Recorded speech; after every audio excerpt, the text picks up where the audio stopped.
everything stated in this video is my opinion and my opinion only. And just like everything else in these cases we discuss here on this channel, everything is alleged.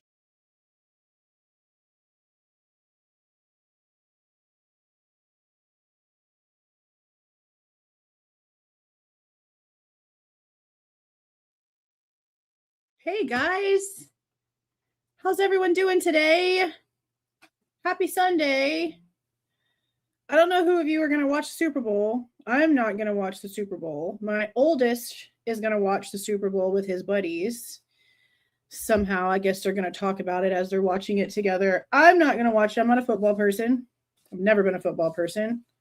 Literally ever. Literally ever. I don't know anybody personally who's going to be watching it besides my kid. But again, simply because the rest of his teenage boys that are friends, are going to be watching it too. So I don't know. I know that a lot of people aren't watching anything today. They're basically just going on about their lives.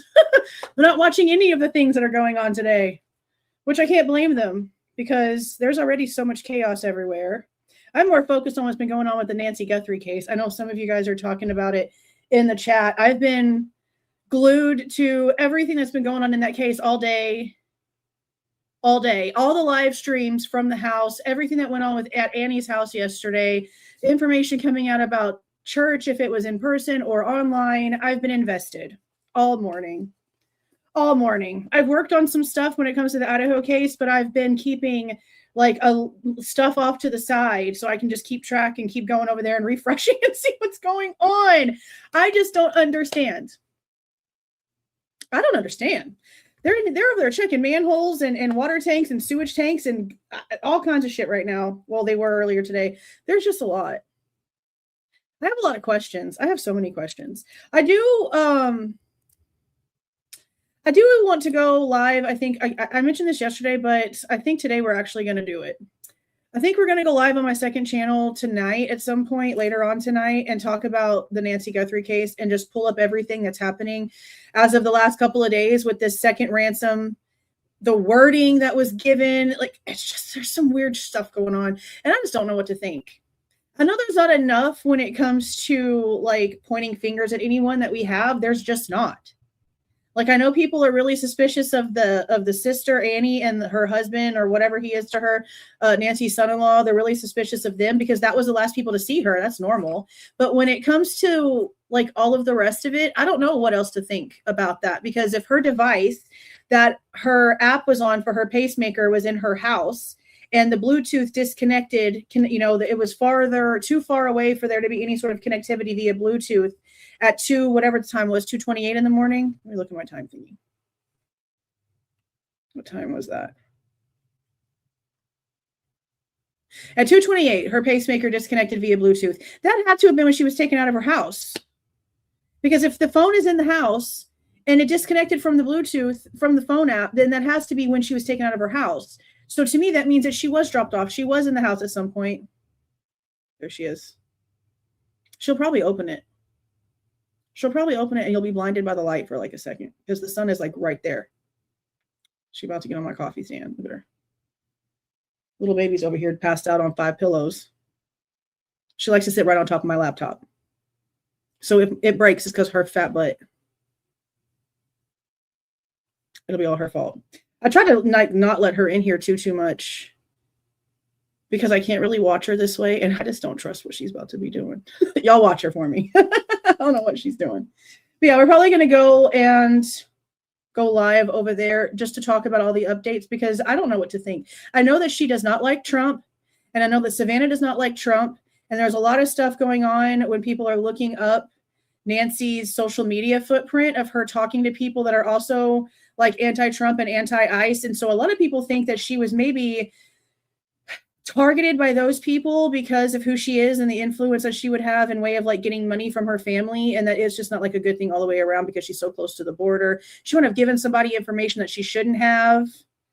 You can't trust what an 84-year-old woman or man will do online when they don't really understand online. You know what I mean? Like, that's the age where it's not like us where we sort of like were born before it was crazy. And then like we had to adapt as everyone else was adapting. So we're like decent at everything.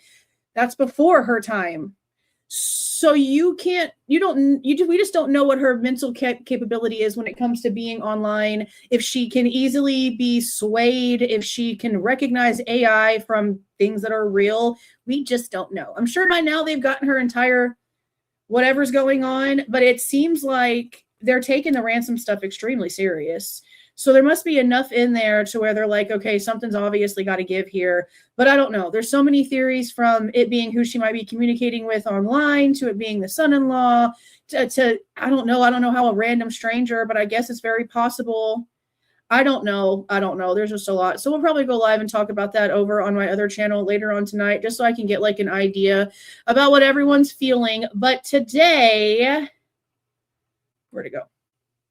Today, we are going to go through, because we haven't yet. We have not actually sat through quite a bit of this body cam footage. We're going to go through Gunderson's body cam footage. Now, I will say, going through all 4 parts that are over on Connor's channel, I noticed there's a ginormous gap, like in the footage. Let me see if I can find the spot before we like get started. I'll show this to you guys. 1246, 1247, 48. Hold on. It's like in between the 2 pieces of canvas footage, I think. No, I'm lying. It's in between when he's talking to everyone in front of 1122. It ends at like 3:15-ish, I think. And it doesn't start back up until like 4:25, something like that. So there's a gap. And I don't know if it's because like he turned it off and left for a while and then came back, or what's going on. But this is all 4 parts that are over on Connor's channel. And I put them in chronological order. And we have a gap missing. So I don't know. I don't know where it is. I'm going to guess maybe FOIA it and ask where it is, because it should be there. Unless I'm missing something, it could be somewhere else. I'm not quite positive. But there does seem to be a gap. And I'm just not quite sure. I don't know if it's documented anywhere why there's a gap. I just might not have seen it. But I took all 4 parts from Connor's, put them together chronologically, and all together it's 1 hour and 19 minutes. No speed ups, no nothing. I just did like I always do. I put them together and then did the volume from 100 to 200. And smashed them together and downloaded it into one file. So that's what we're about to watch here. I'm going to go smaller on the screen. Yeah, Noons is numero uno. That was there. Noons was numero uno. So on the 1122 body cam, you can, not body cam for 1122 body cam, on the 1112 camera, you can see, like right here, as you can see, Gunderson is going to be like walking towards the house. You can see him on the 1112 camera parking his vehicle and walking. Yeah, this is him showing up. A lot of people have watched this already over on Connor's channel. I'm sure some other people have already gone through it too. This has been out for like a minute. But we haven't gone over it ourselves. We have not gone over it ourselves. So that's why we're doing it now. Let me go ahead and get a banner ready to go.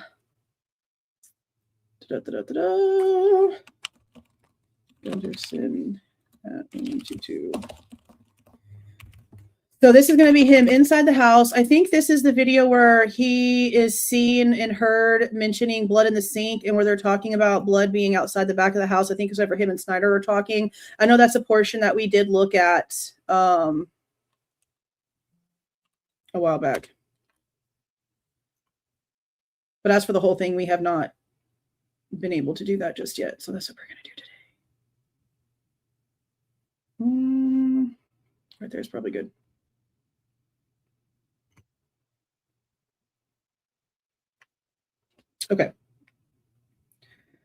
Okay, let's see. I'm not going to stop and talk a lot. I wanted to play through as much as possible. If you guys know of any spots in particular that you do want me to stop on, put put something colorful in the chat to get my attention. And to be clear, for those who have comprehension issues and go backward in their mouths to the Goncalveses about things that are incorrect because you're dumb, that does not mean put a super chat. It means to put an emoji in there that's nice and colorful to get my attention. It does not mean to make it rainbow up with some money. This is not Gray Hughes' channel, so let's just make that very, very clear. You ready? Are you ready? Get ready. You ready? Okay. Now it's gonna be silent for like a second. And don't forget, it's like silent in the very beginning of all of the parts. And then there's portions where they muted the whole thing. You'll know right before it turns off because his hand goes like right in front of the screen, and then you'll hear it turn off a second.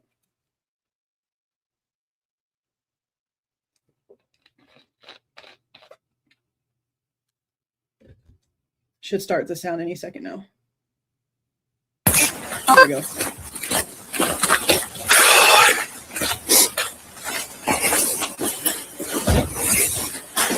Moscow, please.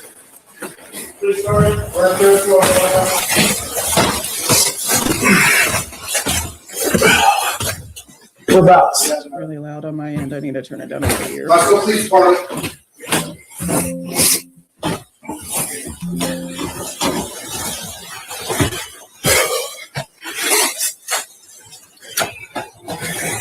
So the bathroom light was off. The bathroom light being off is important in my opinion. I copy.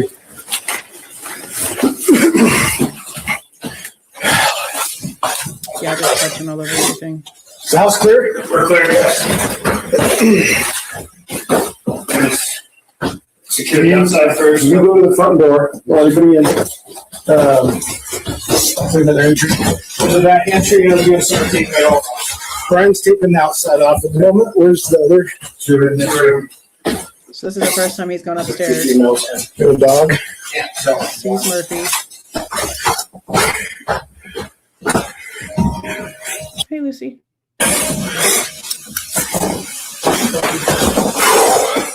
See right there. See, like I know I see some people mentioning like how no one's saying anything about the smell, but that right there, we hear a lot of that. We hear a lot of that. So I think they are reacting to a smell. They're also probably trying to, you know, stop their gag reflex. Seeing something like this can make you queasy, especially if this isn't something that you're used to. Like if you just go and look at like real bodies that have been cut up, because you can see injuries and stuff just going to a simple Google search. It's not okay to look at.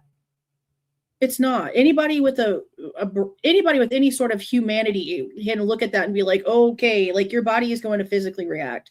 So I do agree. It is kind of odd to me. No one is physically saying anything about the smell out of all of the people, but I do feel like what we're sort of hearing, the and like all that, it might be the reaction to the scent. House is clear. Thank you, Moonvale. Thank you for the 5 gifted memberships. I appreciate that. Thank you. Just gonna shut the door. The dog in there. Just watching on everything. Maybe they're just trained to like not physically mention it. Hear the sounds. That's what it sounds like. Where's the? Okay, start getting everybody's names, Eric, and then you need to start a crime or a crime scene log. That's what it sounds like. I taught my kids that the deep breathing exercises when they're nauseous. That's what I taught them. 13 copies.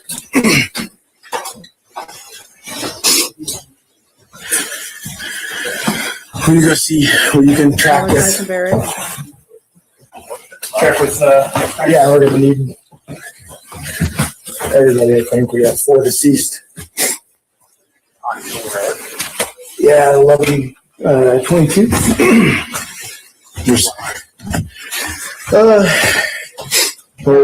Especially them not thinking that that's what it was going to be.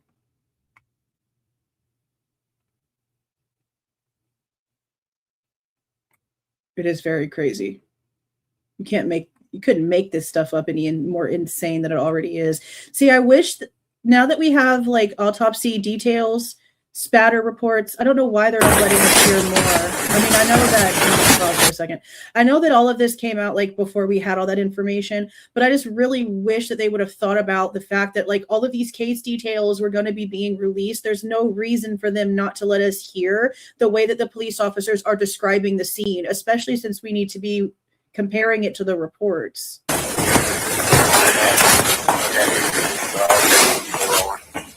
Okay, we literally just got here and got the house cleared. There's nothing else up there. You want me to go right there and start ID? Yes, please. We're getting everybody ID'd and looks like there's it looks like there's some stuff in here, alpha fee, bid stuff in here. We have See, I never understood why they closed Maddie's door and left Kaylee's door open when the dog is inside Kaylee's door. We've talked about, in Kaylee's room. We talked about this before, and some people try to argue with me that I was wrong and they really closed Kaylee's. No, they didn't. This is proof right here because they are showing Maddie's door and Kaylee's has still got a huge redactor over it. So again, I don't understand why they closed the door with Maddie inside of it instead of just closing the door that had the dog in it to stop the dog from going around. I feel like that's just opposite, but it's neither here nor there, honestly. It's just my opinion. And then it's redacted for a second. I wish, again, that we could hear anything. And then it doesn't sound like anybody on the main floor downstairs. Yeah, that part. Whew. See? That was John. A reaction to the sink. And then we have we got some footprints coming from the back of the apartment. It looks like. Maybe. We won't fuck with those. Ryan's taping everything off. Warner's starting a crime log. And that's where we're at so far. Okay, thanks. Yeah, but it wasn't Gunderson. It was one of the two. It was like Warner or Newland that did the door. Those ones? We noticed it in the other cams. This one was? Yeah. Okay, no one touched it? No one touched it. Make sure everybody. I haven't interviewed anybody. No one touched it. There's footprints there. I have one track that comes up this way, but I tried using the rocks to go back down. Okay.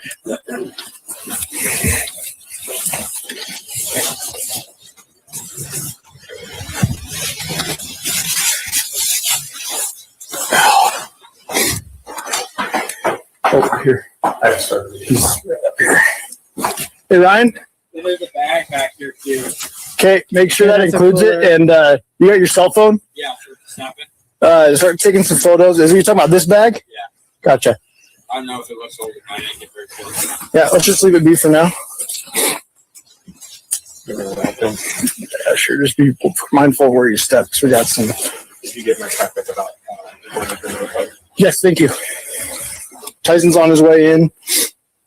That's where we're at the moment. I think that's where we see the guy going off and handing Snyder the camera.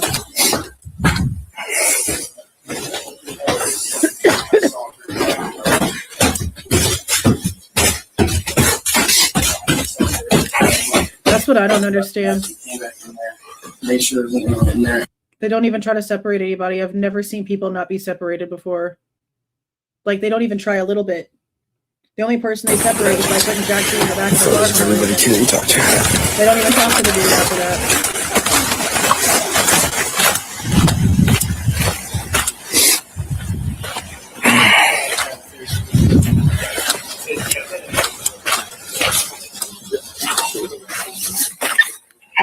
We are told to leave.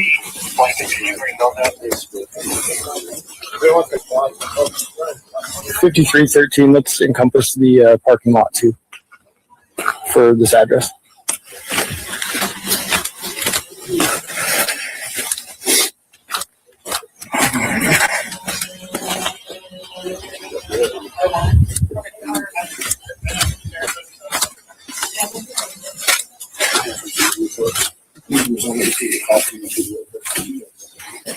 See, that's another reason I need to watch all of Warner's because he talks to Hunter right there.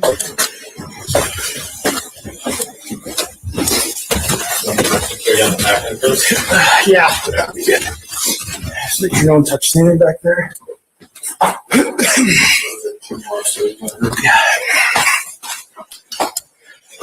He's in Dylan's room. He must have walked inside of her room for a minute. See, I was looking back. I was like listening back to things, right? And the only way that it would make any sense whatsoever if Dylan actually did see anyone walking out of that back door is if she did not see the person walking out as she was standing at her door. She would have had to have physically been out of her room and like almost in like the door frame of the opening that goes into the living room area in order for her to even see that angle. So I don't know why they're trying to say that she just like opened the door and stood in her own doorway and saw it, because it's physically, logistically impossible. And you're gloved up good. Did you gloved up good? So I can look around and see if you can see anything. It's not, well, photograph that stuff if you don't mind. It starts melting, and then that's how it seems like, right? we'll get, because it stinks. We'll get better ones then I just too. wish they would verbalize it.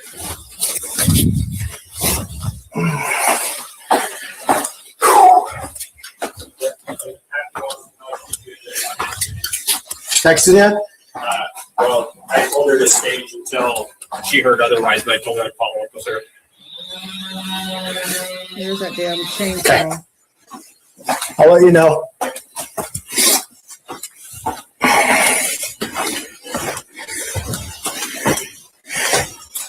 They're just tramping all over the place, bro.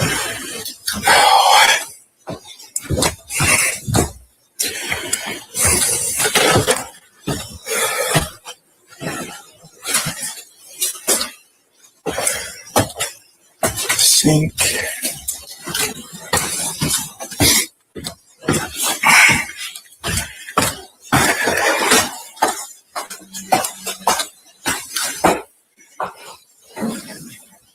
He says there's blood in here. Is this where he says it? Or is it after he goes outside? I think he's down getting the front. So if there's blood in there with all them dirty ass dishes, that's interesting. I think there is something in the reports, though. I can't remember. Okay, just don't worry about it then. Just. Hey, boy. No shit.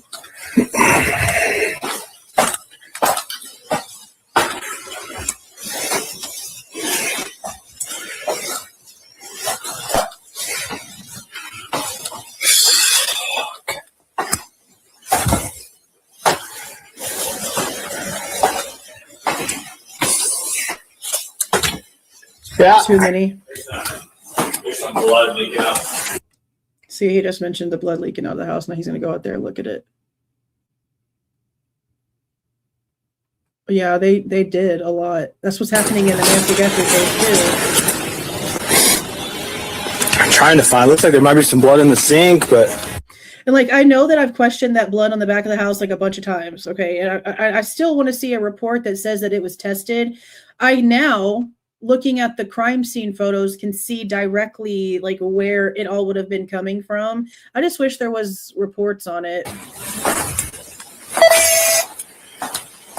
Yeah, I wish they weren't walking all over the damn house. Like, I get it, but at the same time, like, come on, bro. Up and down, up and down, up and down, up and down. Like, you've already cleared it. Get out.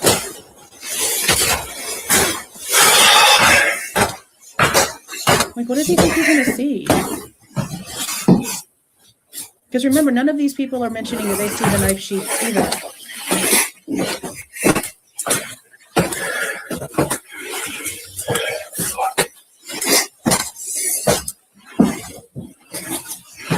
Is he not going to open it? Cast off, dude. Cast off. He said cast off, dude. Yeah, it was clear. It shouldn't even have gone back inside until, like, CSI got there. Because they don't know anything about that kind of stuff.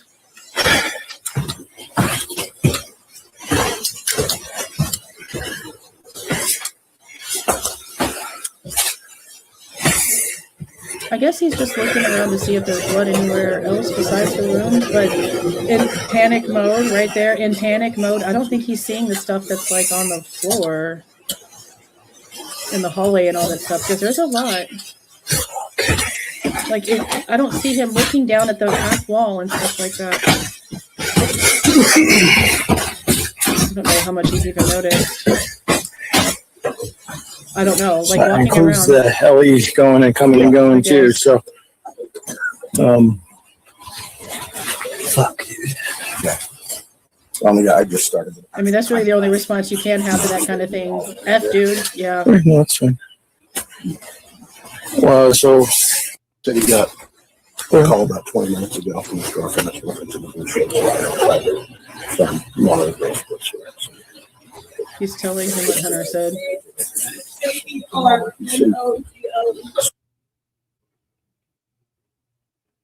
he could afford this. He grabbed that knife that's on the pong table. See how loud the voice sounds? Listen, okay, so listen to how loud the voice sounds of whoever's talking. I think it's Dylan talking right now.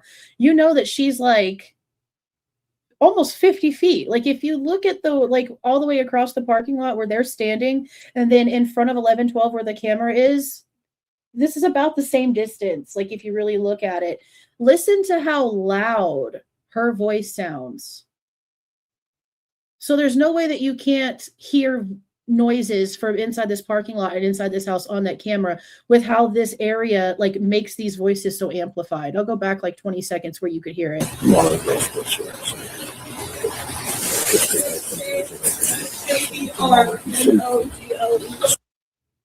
See how loud it is?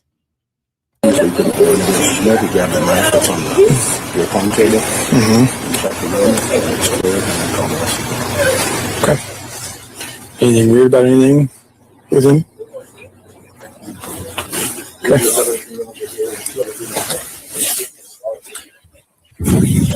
Which ones? I know people still question that ladder. Yeah, 1, 2, 3.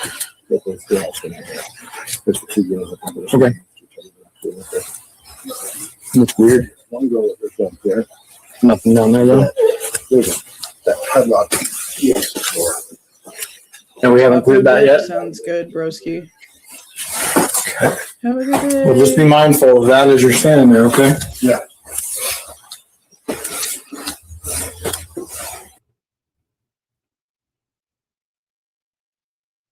Is that what y'all were trying to tell me about the other day? Yesterday? No way.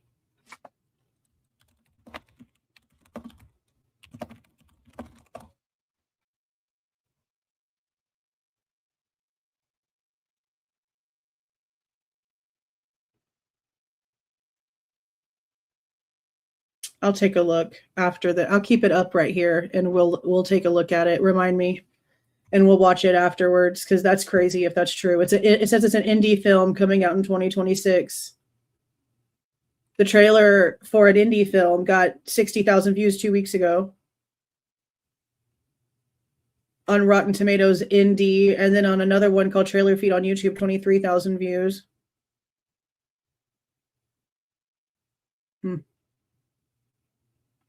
But then it says it came out in 2024. IMDb has it as 2024, so I guess someone is like reusing a title.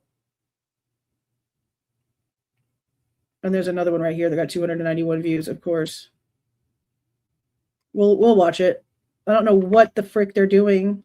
Is this supposed to be a movie about the case? Ugh, we'll see what they used. Yeah, several times I've heard anything. In this indie film? Oh, God.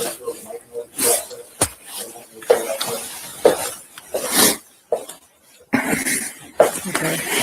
We'll watch it afterwards. See, that to me is a reaction to the scent. It has to be. All right. But then I'm still questioning how come like Hunter, Emily, Josie, none of them are mentioning how as soon as they walked in the house, the smell hit them in the face. Like, didn't one of them say like you could just tell when you walked in something was wrong? But like no one's mentioning it's stinking. But the cops, like, it sounds like they're reacting, but the other people like not saying anything is weirder.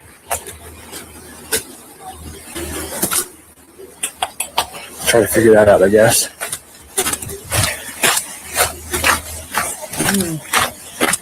They should. Got anything yet? I just walked up to me and said, "Hey, man, can I talk to you? What's going on?" He said, "Who are you? Do you live here?" I said, "No, with my girlfriend of 5 years. What's in there?" Talking I about don't know what's Jack. going on. And I just looked right over here. Where's it? He just pointed to bed over here and said, "I'll see you time." I said, "We can back in the back of Mitch's car." Okay. Have you been in there yet? I need to take pictures of. Just get every well, get all the VINs and all that stuff too. There's one room that still hasn't been cleared yet in there, which is locked.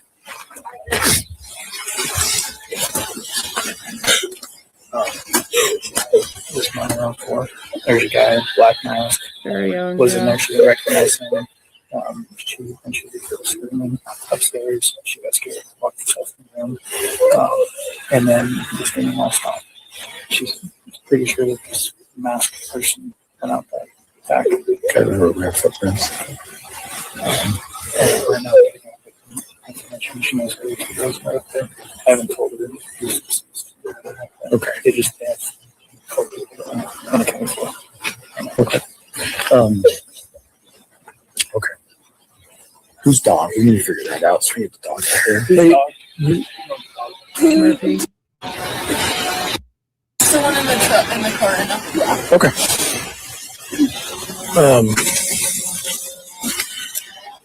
Tyson's on his way, and just keep pressing away, getting names since she and knows a stuff. bunch of the people who are living here, I'm getting all their names. Thank you. And then I'll finish collecting all the information. So, and I apologize. There's a door downstairs next to the bathroom that's got a padlock on or a lock on it. You guys? Okay. Who has access to that room? Yeah, Okay. the management company. So it's not something you guys normally are into at all. Okay. Thank you guys.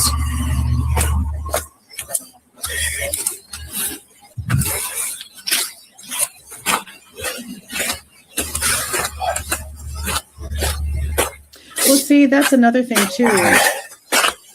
Looking through the pictures, it looks like there's like a urine stain under Maddie. So you can't tell me that urine sitting in a bed for 8 hours on top of it being mixed with blood and who knows what else, that there wasn't a smell that the girls smelt or that Hunter and them would have smelt, because just because it's up there doesn't mean it wouldn't have wafted down. Plus, we also know that there's bodies on the second floor. I don't understand why Hunter and Emily and Josie wouldn't have instantly told the police. Yeah, the second we walked in the door, the smell hit us in our faces. How could it not have?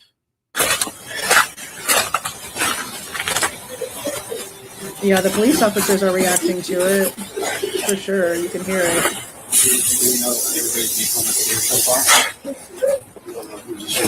Yeah, That part, yeah. they're not moving anyway, so well. Doors weren't closed. Apparently, this dog is the dog upstairs. The guy. Yeah. So I'm gonna go collect the dog. You actually do want to come help me do that? And then give well, let's get a leash for Mitch. I have one in my car. Well, you might have the car's right here though. Hey, Mitch, you have a leash in your car? I get it.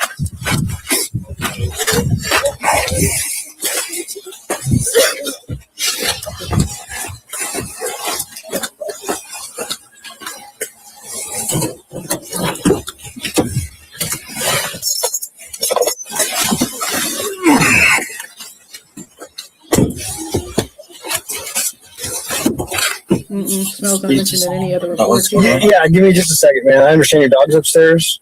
I'm not worried about my dog. I'm worried about what happened. I don't know anything. Okay, well, we'll get with you in a minute, man. I apologize. It's kind of a chaotic moment, okay? Everyone. Why leave him in the back of the car? Like, why are they making him sit back there? That's another thing I don't understand. He's back there. No one's talking to him. No one's asking him any questions. But he also has his cell phone, which is what I keep mentioning. Like, the Goncalveses didn't leave Moscow to go down here and check on anything, claimed that they were calling Maddie and Kaylee and Jack Jacor's phone back to back and getting no answers. But Jack is very much not confined, not under arrest, not being taken in for questioning. He's just chilling with his phone, not answering the phone for the Goncalveses, not calling them and asking them if they've heard anything. There's no communication between them and him. And I just find it interesting. Then you can hear Dylan. Yes. This is what I said before, because for those of you that have been here for a long time, you remember me telling you what Daniel from Drunk Turkey told me the second time that I was on his show 3 years ago. I went on there once with Dago and then once by myself. And in the back end, he told me straight up what Christy told him that they heard from Jack, that Dylan was saying all these things about seeing the person and hearing the screams and hearing all this shit. And he heard her telling the story. And he reiterated it to the Goncalveses. That's why when Steve went up to them to speak to them, he was expecting Dylan to have answers. And instead, she lied to his face and said that she didn't hear or see anything. He knew it was a lie because Jack had already told him what he heard. And knowing where Jack is sitting, how could he not have heard every word she said? They're 5 feet away from each other. The Goncalveses have known the whole time that Dylan's a liar. She even lied straight to their faces.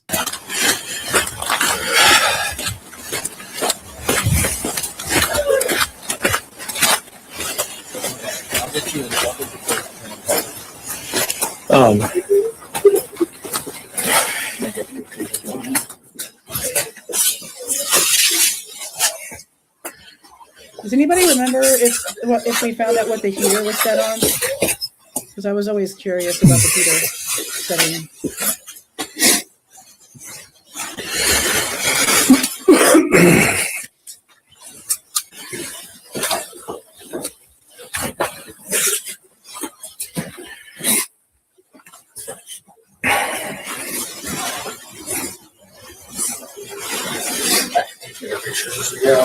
Well, detectives can get really good before photos too. Text my kid and tell him to turn off the. No, that door belongs got like a hot storage for a while, closet but now for it's cold in here.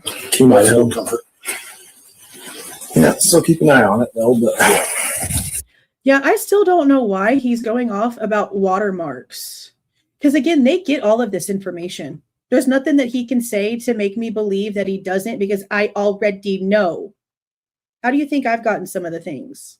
Things are being sent to me from people close to the case that get it the same way that the Goncalveses do. They get alerted that things are happening, they get sent a link, and then they get the information. So for him to be complaining about something about watermarks makes no sense because they get the original files. So I don't know what his point is. I really don't.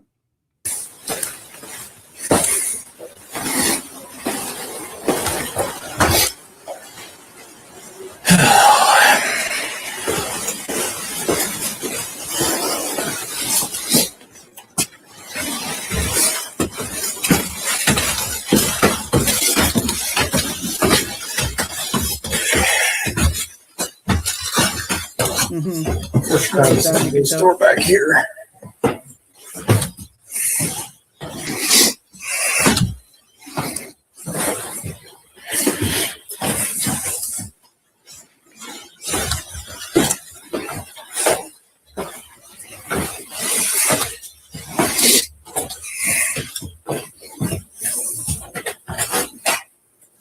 Next light. He would technically be hearing more than what the people outside would be hearing because of that. That's a great point. Because I highly doubt that the radio's off. He's probably hearing everything going over the dispatch.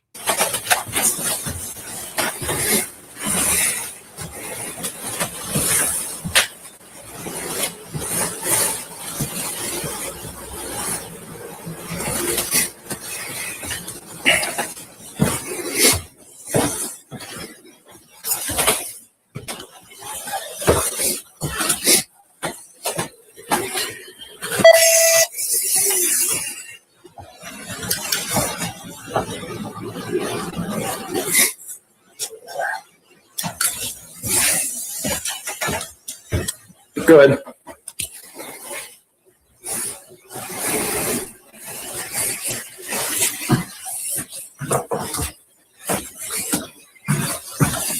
Yeah, everybody just walking up in shorts. What was it? Psychos. Something CC in the call. What do you I say? copy. What do you say? CC in the what?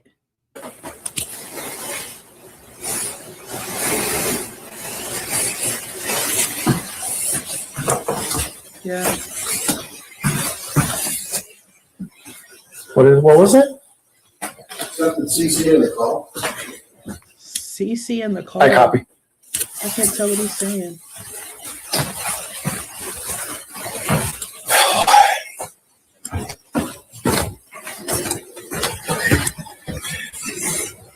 Yeah, just watch where you step.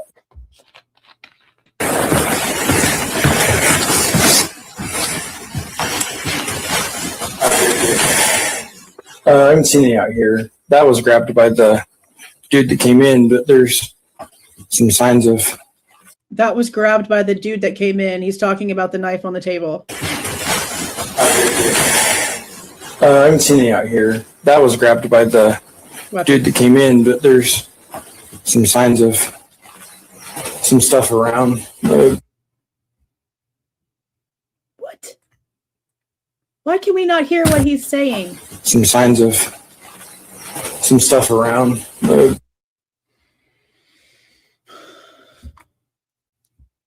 Why can't we hear what he's saying? Maybe.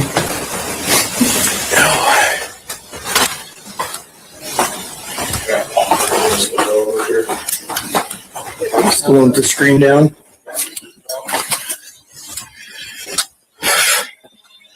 Take a picture of that. I'm just waiting for a tape prime so he's gonna grab it on. Okay, he's taking photos, so they'll get it when they get to it. Can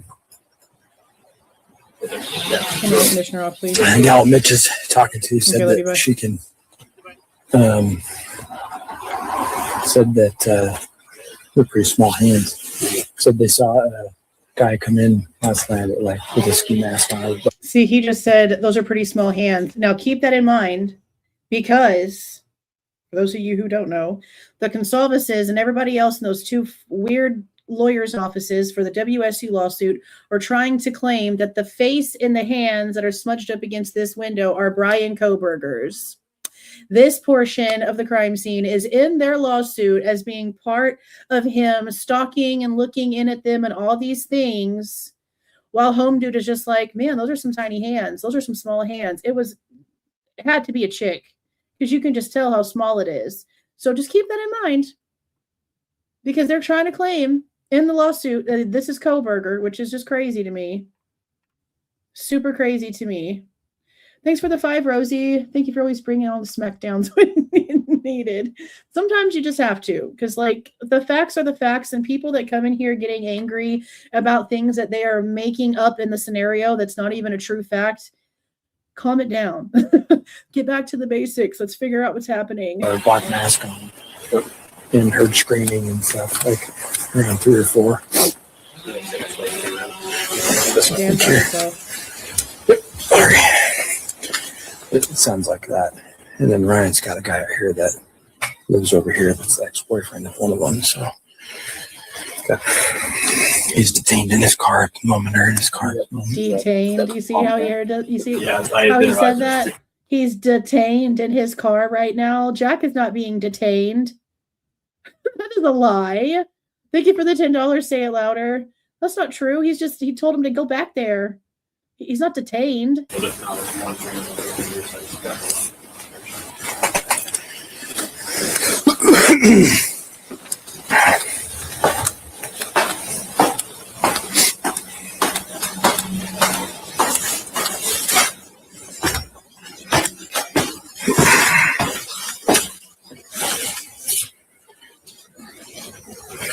Interesting word to say. Hey man, how's it going? He must be getting a call back from Tyson. Yeah, because technically Jack could get out of that damn car anytime he wanted to. So it's interesting to say that word. Look at that view. See everything. Hey man, how's it going? Not too bad. How are you? Yeah. Would you be open to taking a dog to the impound for me? This is that other guy.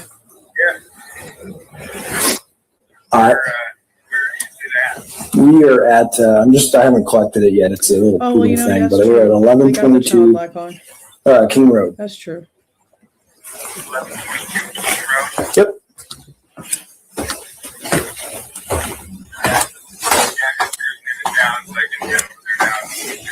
Yeah, I appreciate it. That'd be awesome, man. All right.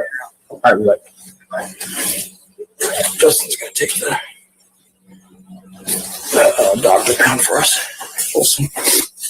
You sure you get this room? I got some pictures from the doorway. And then, yeah.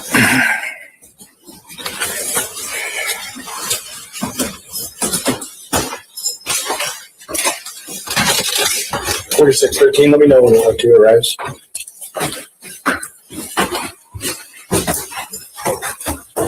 I still don't have You any know, movies that's where on. the dog is. Ooh, sorry. We shut the door to this so that the dog didn't go in there. What's up? Yeah, we got him. You check back there. They cleared the house. I didn't clear the house.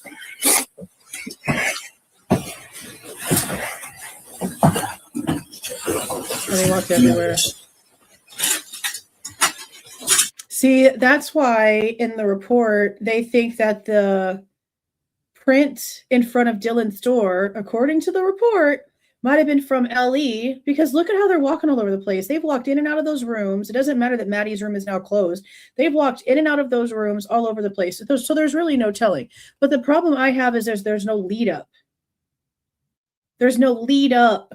At least nothing that they're photographing. So for there to just be one singular print and there not being anything leading up to it, fading away, all the things that we know is common sense when it comes to the way that tracks work, I don't know. It's very odd, but I do know that there are Van shoes right inside of Dylan's room, and some of them have the Amido black spray on them. There's the print, there's the shoe. I don't know what to think about anything anymore. Good. I wish. Yeah, we'll let you get photos Right first. there. And That's we'll the AI out of we here. work on.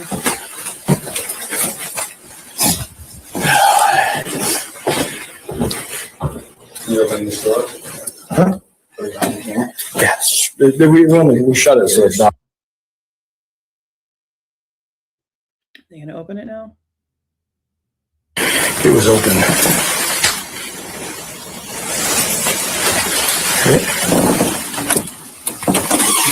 See, and he would have had to have gone in there, walked around the side to take the photos that he's supposed to take. We know that the sheath is sticking out of the blanket, that there's like this much, like this, the sheath is like this long, and there's at least this much of it sticking out of the blanket. So if he's going around and taking photos like he's supposed to, how come there's no photos on his camera of the knife sheath? How come there's nothing about a knife sheath in his report? How come there's nothing about a knife sheath in Warner's report when he went around the bed to check Maddie for lividity right there where the knife sheath is? And again, this much of it is sticking out of the blanket. Tall ass dude walking around on that side. I don't see how he didn't notice it. It's insane.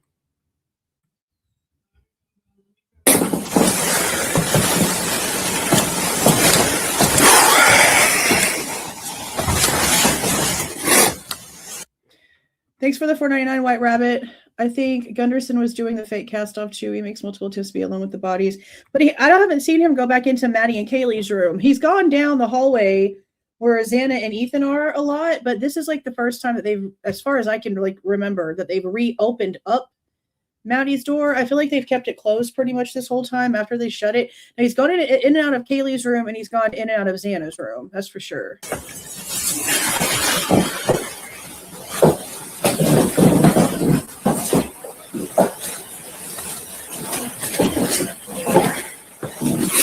What's needed? Oh. Come on, pup. Hi, puppy. Hi, puppy. Hi, pup. Come on.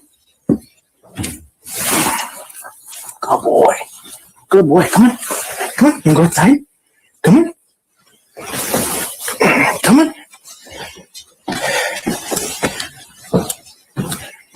Poor Murphy. All right, I got the dog. Come on. He has no idea what's going on.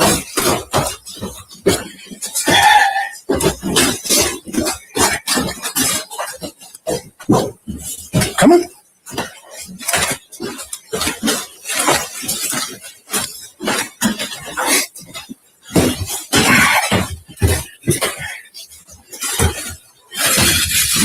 Welcome, Missy. Welcome. Justin Olson's going to come pick this dog up and take it to the pound for us. Come on. Do you mind holding on to him for a second? Do you want to? Never mind. There he is, little Okay, Murphy's. Poor baby. No idea what's happening. Confused. Surrounded by strangers.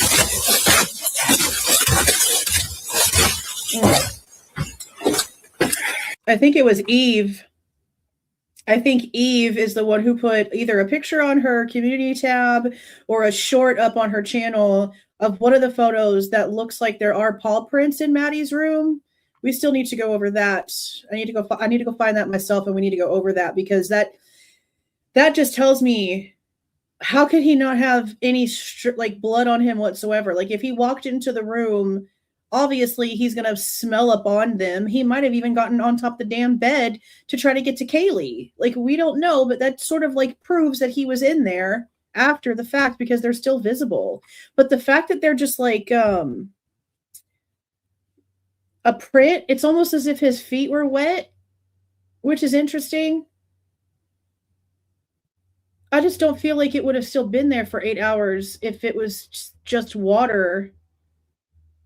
But it seems like the impression is like in the floor. That's the picture that I saw that was shared. I still have to go in, like I said, and find it myself and look at it, but it's interesting. I don't really know. Like I said, I don't even know what to think about anything anymore. We were getting so much information, and just to know that they didn't DNA the dog, they didn't scrape him down, they didn't brush him down, they didn't test anything, they just willy-nilly everything with the dog. I don't even know what it would mean and if it would even do anything now to know that he was in there for a certain amount of time or at all, because the house is gone and everything's done and over with. So what is it going to do? More questions, more what the F's? That's basically it. Yeah, very light print. I know you're a little late to the party, but the just anybody that comes and goes out of here, just start a crime log on your end.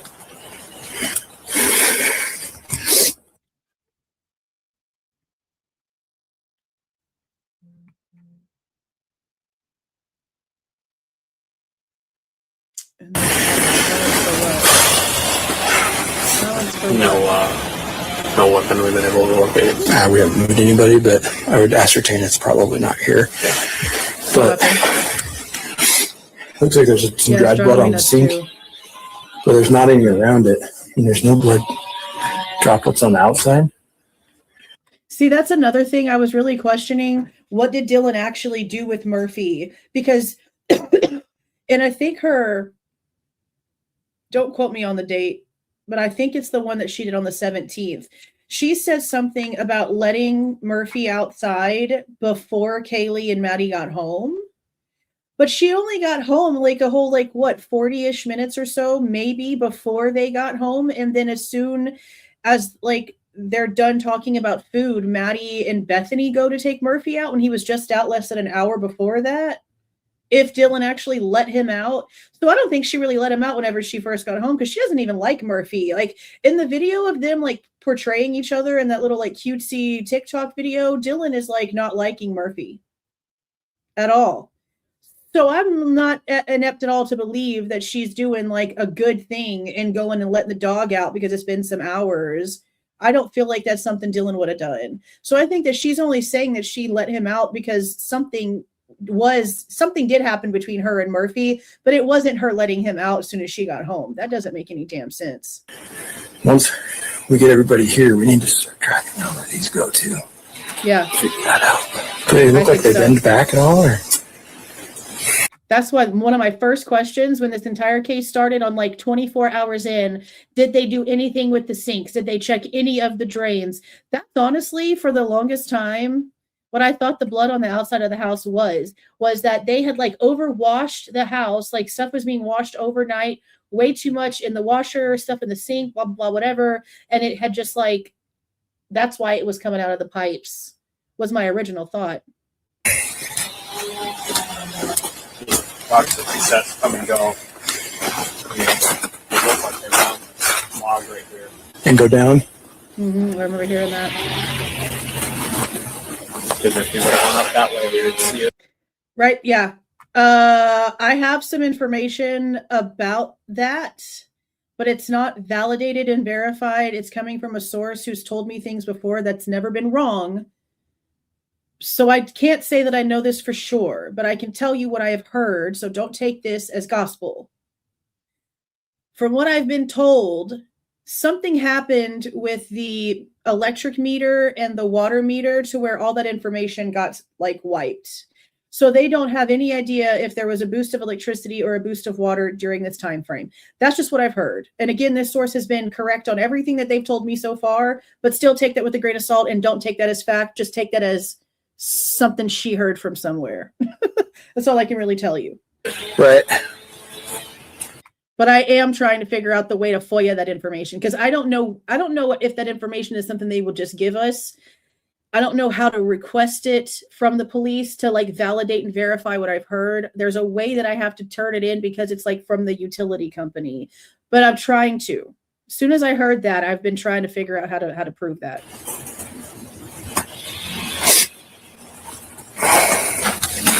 Who's Logan? Hold on a minute. Who's Logan? Somebody already FOIA'd the water report and was told it didn't exist. Oh, so look at that right there. Who's Logan?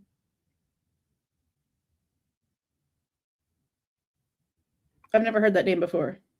Is that somebody else's real name and they go by a different name on YouTube? Okay, Bronx Tales. They FOIA'd it? I'll have to go look and see. Interesting. Oh, look at that. They were right again. Thank you for the $4.99, Denise. I'm going to go to Bronx Channel and look. Interesting. Doesn't exist. Yeah, that's what I was told. I was told that something happened with the water usage and the electric meter, even though there's like two separate meters that these things apparently run off of, and it's two different departments, two different sections, two different whatevers. Both of them were completely wiped somehow. And I asked, did they see if there was any damage to the outside boxes? And I was told no. So something internally is what would have caused all of that to be ixnayed. And that's like one of the biggest things that I've wanted to know is what was the electricity and the water. Unbelievable. Okay, yeah, I'm going to write that down right now. I'll go check out that channel. It's a chick, right? Bronx Tales, Logan. I think I've seen her in my like scrolling before. I'll go look. Thank you for that. It's a big foot too. Yeah, I mean, I'm a 12. That's It's probably 13 or easily a 15 or 14.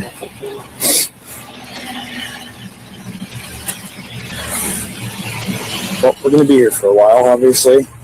Whatever you need. Right now, we're just locking it in until the Tyson City's almost here, and detectives will be up here shortly. We have one right now. Well, I'm sorry, guys. Yes, if anybody knows how to do that. Legit, bro. Damn. I shouldn't say detained. We have one that came up, and Ryan was in the middle of something, so he stashed him away. I think Nunes is interviewing him right now, his ex-boyfriend. Looks like that's where those go, Ryan. That's where those footprints go. Right down here. Yeah, they wrap around that log and cut back. You cannot tell me that there's not a way that you can get back and forth between Jack Decor's house and anywhere, like Walinta, anywhere, by just walking. Like that 1112 camera being the only camera that they apparently have doesn't do shit because it doesn't cover any of the entrances. It doesn't do anything.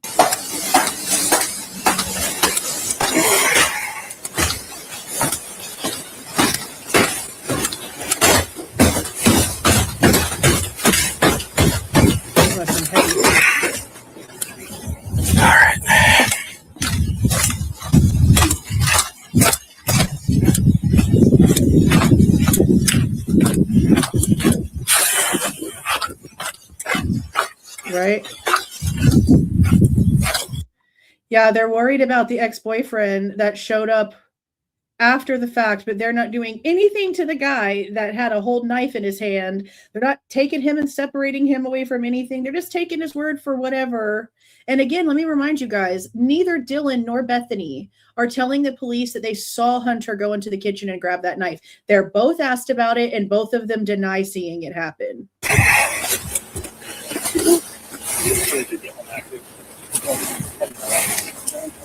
Moscow and 13, I have 5 missions to run.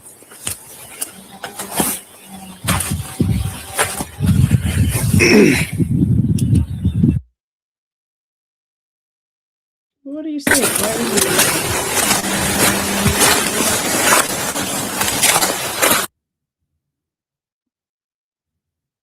Chapin next.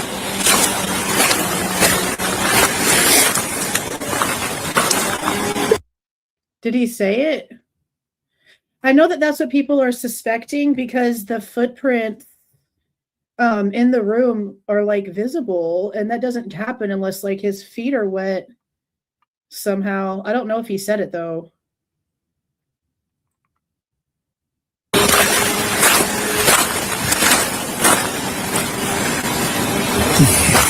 Does anybody know off the top of their head the page number for the picture that has Murphy's feet prints? Because I don't want to click on links or anything, but I'm going to pull up the file and see if I can find it while this plays. So I can show you like the actual photo. And the last one's by Vin.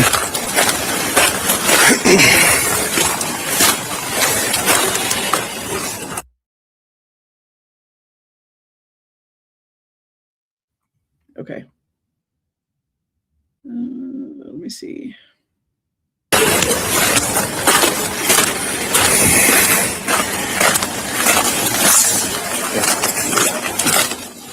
Just attach him.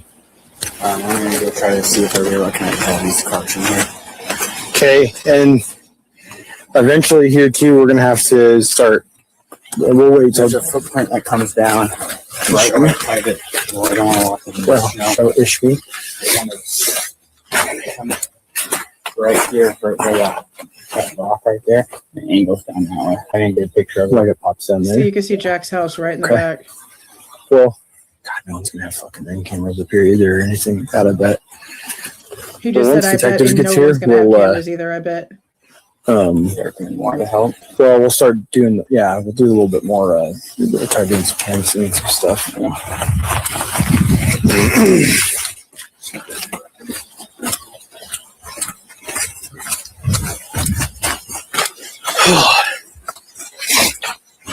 No, that's Dot. That's not real. Dot is the not real person. Dot is the transgender person who in real life goes by the name Braden, who orchestrated all that stuff with Brett Norton.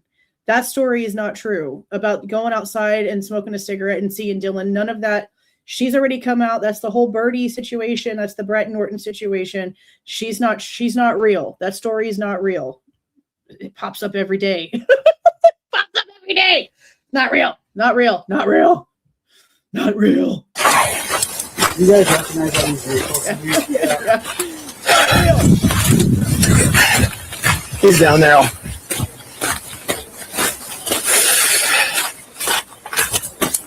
Just let people know. Oh, thanks, bud. Yeah, that's not real, guys.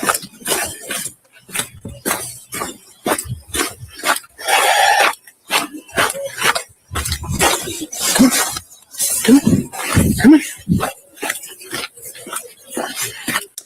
See, I mean, that's a good question, too. We can stop for a second. I know that this is something that a lot of people want to believe about Dot because she came out then and tried to say that she had like heard the story from a person on Reddit. She had one phone conversation with them and then decided that she was going to take on the story and go crazy with it. That was one thing that Braden did say. But then we had Brett Norton come out and say that at some point she had given the Dot character, Braden, access to one of Brett Norton's old TikTok accounts in order for Dot to come into Brad's live and introduce a question about Enon Harsh, just so that they could talk about Enon Harsh, because that's what Brett wanted to talk about in the live, but she didn't want to initiate the subject. So I don't know. I don't know if she heard it from somebody on Reddit and then decided to go stupid. I don't know, because now we have this other story about her being handed an old account to come in as a fake character to stir up a story. So I don't know. Either way, it's not true. Either way, that's not real. I'm gonna make a t-shirt.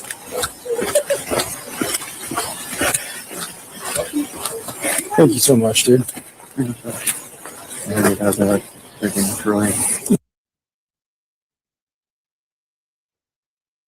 I think it's about to get to the first part 1 section cut off.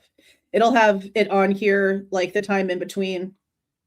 This first one doesn't have too many minutes in between the. Yeah, the early reports are that they saw somebody come in the house with a mask on. I heard screaming. So I had a pretty good timeline in which it happened. And any of these people sitting out here are residents. Pretty good timeline, you said. It happened. We'll talk about Enon here in a second. So. It's about to break. Holy fuck, dude. I'm kidding. Well, thank you again. You need any saving? Yeah, will do. I appreciate it. There goes Murph. Thanks, man. We don't know who the owner yet is. Like, I couldn't tell you, so you can just tell them to not release it until we. What do you mean you don't know who the owner is and you couldn't tell him? You just heard from like 5 people that it's Jack and Kaylee's dog, and Jack is in the back of the cop car. Why did he just lie to him? Why did he just lie to him? What? Say anything, write that on the thing. Yeah, I'll put it in the notes. I'm just gonna start taking pictures of cars and looking at it. Okay, I'll. Don't want to start. You want to just start photoing? I'll start looking, I guess, and we're kind of at a standstill for the moment.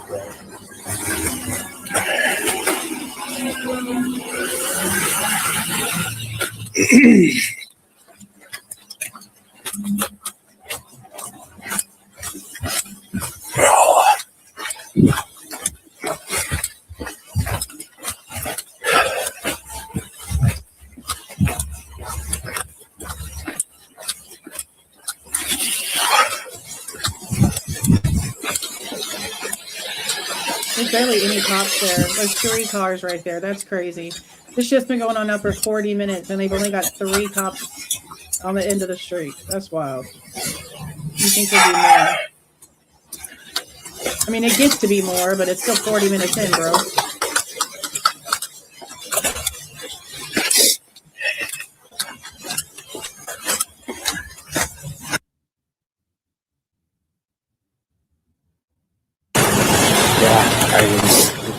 Someone's gonna have to cut a hands at one point. This vehicle was there all night. So. These came in and out.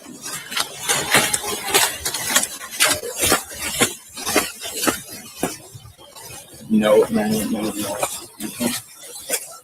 Well, One say they saw someone.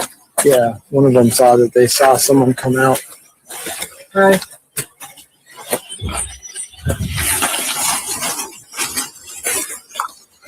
I'm even.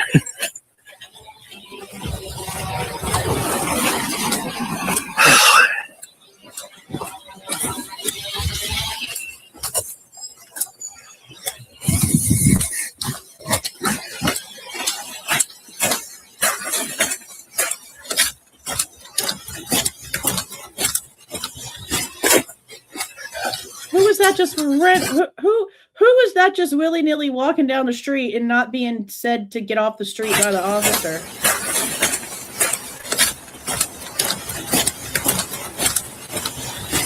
Okay.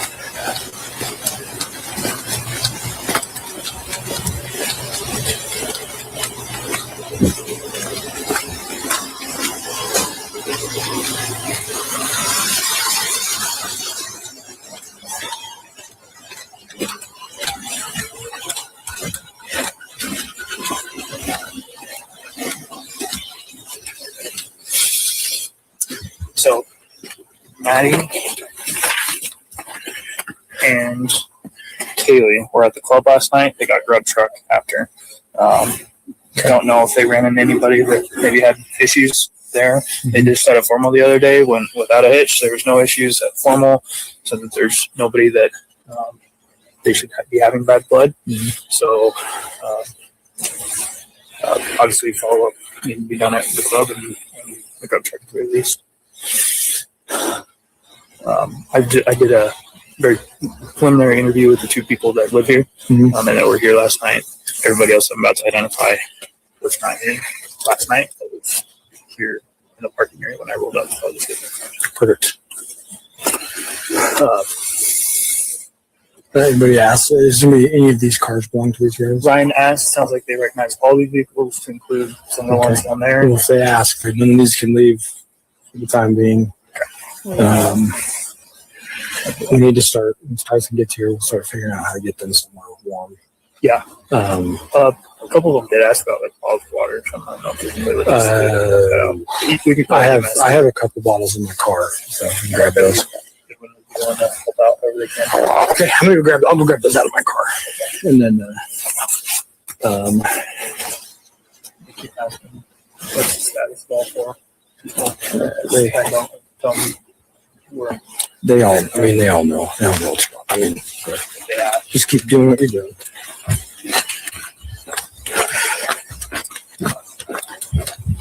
I think this is where it's about to turn off. Who's this?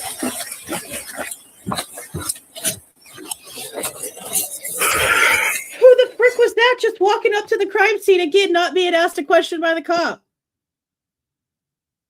Just walking all willy-nilly everywhere they want to go. I don't understand. All right, it's not cut off. Gunderson's off mic.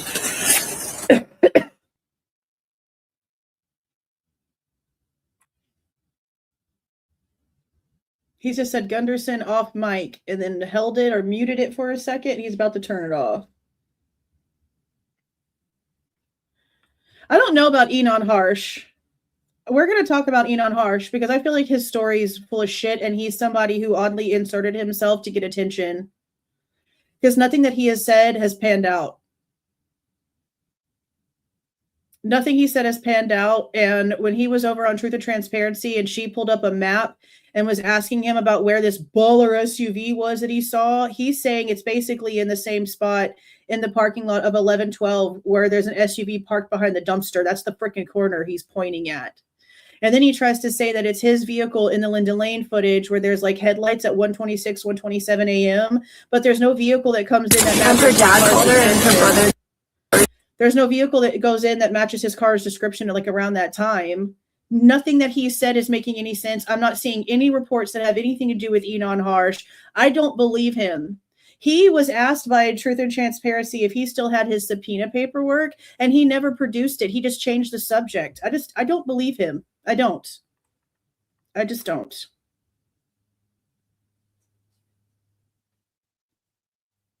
Her dad called her and her brother said he was getting questioned, and so he just wanted to know like more information on it. If you could call family or anything. Not at this time. Okay. Sorry, guys. Come back off. Those were the people earlier.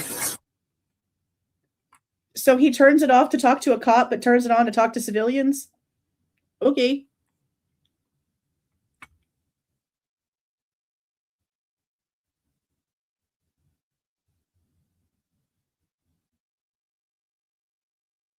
It's going to be quiet for a second.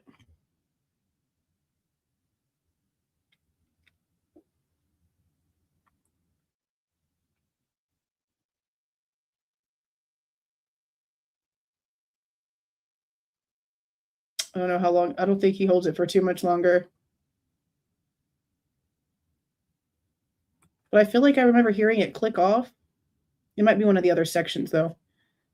So I don't even think he's muting it. Unless there's like a button, he's just holding it. Like, is he having to hold the mute button down? Why are you having to even do this?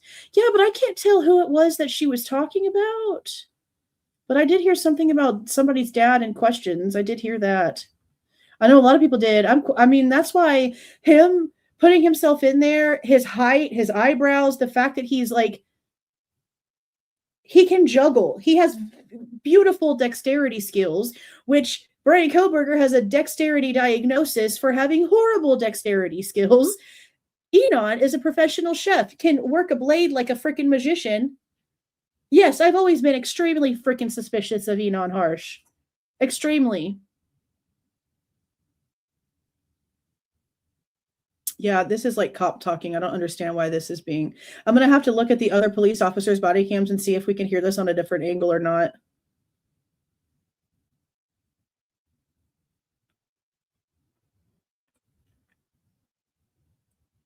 Yeah, I don't... And plus the scream, he's the one who... He mentioned hearing a scream in a social media post and then edited it and took the scream out of there. I don't trust him. He's one of the ones I've been wanting to go back and talk about. I thought it was a firecracker. Okay, so it could have been a pistol involved. Okay. And then the last calls too, this is the timestamp, pretty good. Right after it happened, it was at 4:21, 4:22, 4:30. She made these phone calls immediately after the bang. Okay. Okay. Trying to call the people that are in the house and no one answered them. Taking it. Perfect.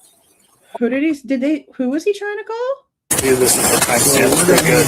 Right after it happened, it was at 4:21, 4:22, 4:30. She made these phone calls. Oh, Dylan. Immediately after the bang.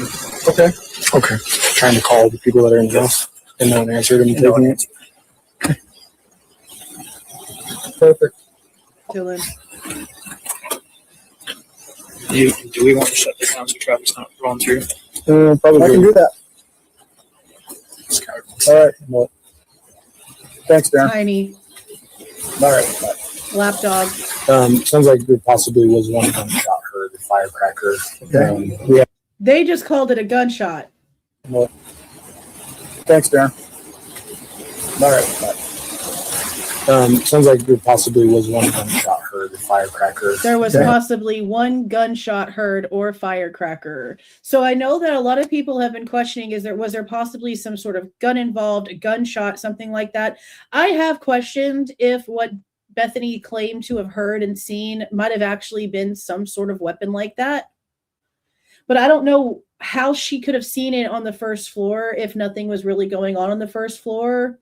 That doesn't make sense to me unless something happened in the parking lot, but there's nothing picked up on the camera. Now, granted, these cameras went through and were viewed because people were given username and password all over the place. We don't know how many people had access to that login. We have no idea. We just know that days and days after the event, it's in the reports, and Lawrence Mowry is getting emails or phone calls or whatever, communications from people that are logging in and watching the footage. So we don't know who manipulated anything, if anything was manipulated. I just know that whatever this sound is that Bethany is claiming to hear on the 11/12 footage that we do have for this time frame, I don't personally hear a noise that sounds like a firecracker or a gunshot from what I remember going over it. It's not like I go over and listen to it every single day, but I don't remember stopping and being like, holy shit, there's the noise that Bethany heard. I don't know. All I know is that in one of her interviews, she mentions hearing a scream very much like the 227 scream that we hear on this camera, claiming that it scared her so bad that she had somebody come pick her up and take her out of there. And she's claiming it was like a week before this 11/16 interview. So I don't know if her timing is off. I don't know if we should be looking for somebody to have come and picked her up and taken her away from the house because of that scream, and her days are all screwed up and she's not being honest about maybe not being there. I don't actually know, because her saying that in that 11/16 interview kind of blew my mind. And that's just one of those other things that I want to go back in and try to figure out, because she doesn't say who came to get her. But if she was sleeping with that one guy and she had friends all around there, it could have been anybody that came to pick her up. But she damn sure says that in her interview, that she heard a scream and it freaked her out. And so she called somebody to come and get her and take her out of the house. So you don't hear that scream at 2:27 when you're down in your basement watching Baby Daddy and eating snacks and have that same reaction? That scream can be heard all the way on the Linda Lane camera. So there's no way that she didn't hear it. Unless, again, that's the scream where she left and she's not being honest. I don't know. We haven't seen any obvious gunshot wounds.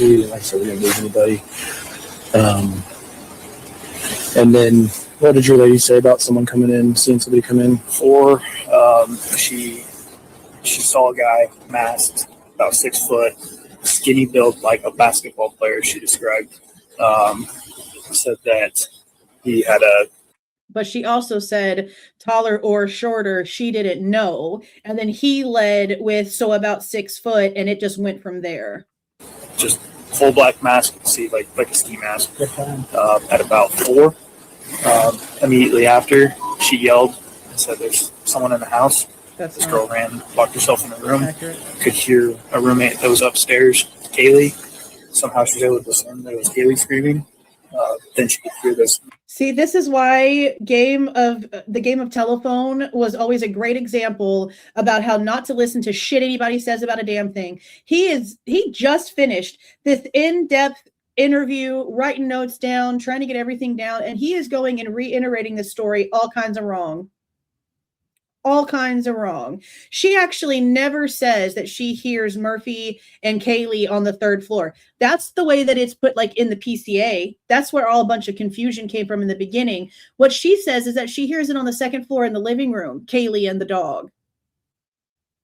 So right here where he just said up on the 3rd floor, that's the first instance, the first glance of, oh, now they're getting it all twisted up. Masked man saying, sorry. Let me call Brett. She could hear him say, Hold on, please. Real quick. John, do you just want this whole thing shut off? Huh? Hey there. Can you say for? I can't say, but I'm gonna need you to go back this way. Just go ahead and back straight up and pull out. Thank you.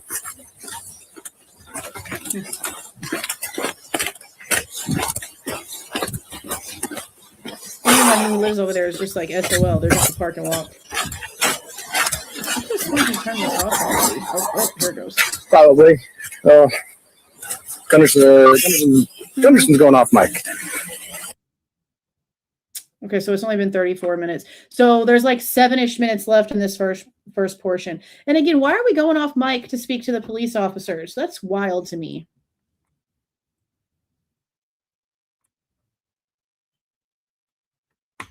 So much redacted information. So, but this part here isn't even them redacting it. It's him choosing.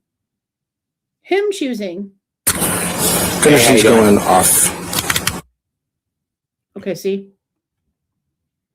So from 12:49 to 13:02, there's no cam, and then it's going to come back on up here.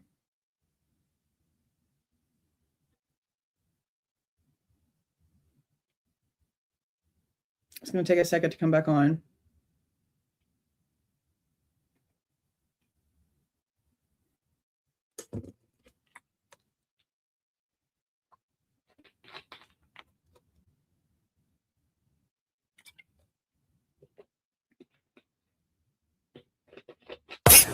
Does he have 2 phones in his hands? Awesome. Uno phone to the face. Second phone. Yep.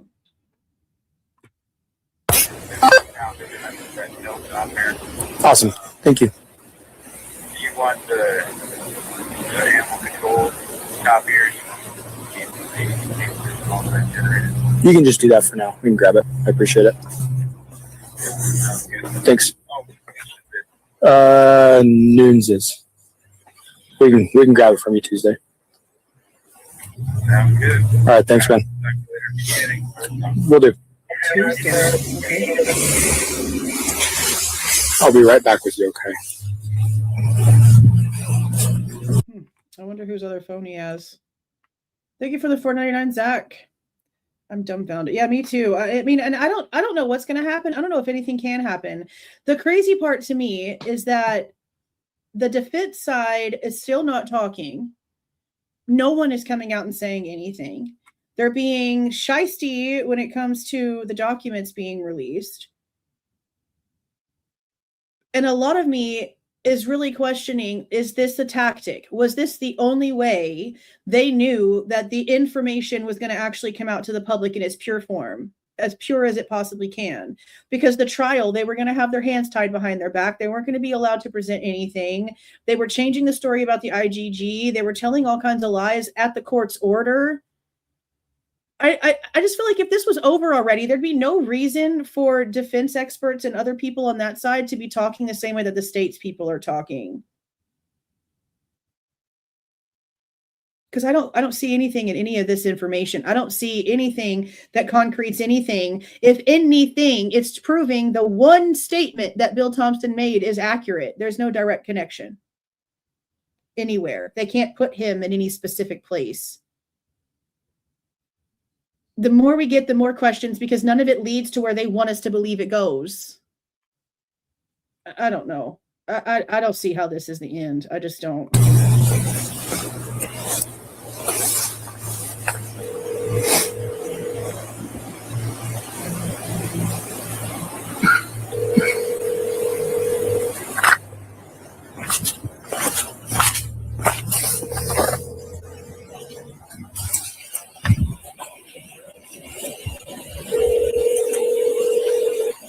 Yes, he could. And that's another crazy part. You guys remember that damn class that Cy put on a couple months back with the Department of Homeland Security about how to avoid a guilty plea? Obviously, when there doesn't need to be one, but you don't have no other freaking choice because of the bullshit set out in front of the court. I mean, that's the only thing that I can understand from that. That's like so freaking loud while saying nothing at all. So loud while saying nothing.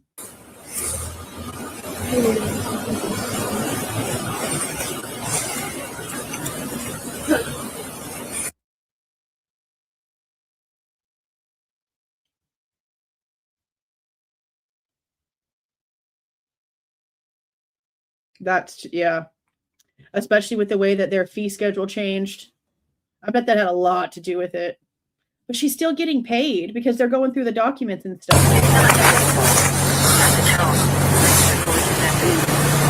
That part with no information. Crazy shit.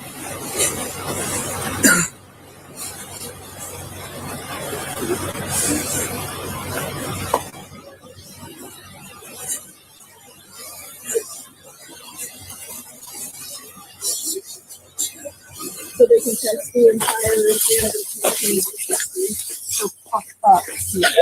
You could have like told us what happened before they sent a text. This is the vandal alert. We read this in the reports, how they were really upset to get the vandal alert before the police even acknowledged them or told them what was happening. I have no idea what you're talking about right now. They sent a text to the entire university before even telling us what happened. Like, obviously we know, but it'd be nice to have a confirmation. I'm sorry, guys.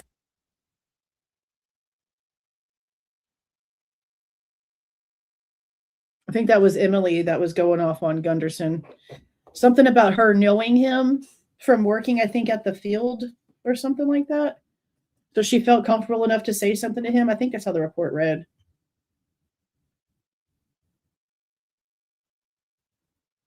Cops didn't know about the alert. It came from the school. The university did a lot of shit behind the cops' back. That's why, like, from the beginning, I knew that the university was covering up for something. The university set everybody to go home and go remote and told everybody's business on these text messages without ever talking to the police. They did whatever they wanted. The last thing they needed to do was send people home to go to school remote. They needed to keep everyone there as much as possible. The school didn't give a shit. They did what they wanted to do. Yeah, they didn't speak to the police at all. They just did whatever they wanted. Because remember, Chief Fry wasn't even in town at this point. So I don't know who the school would be contacting. I'm sure it's in the reports. But no, they weren't even alerted that this was going to be coming out. And at this point, it's only been like an hour and a couple minutes since the 911 call.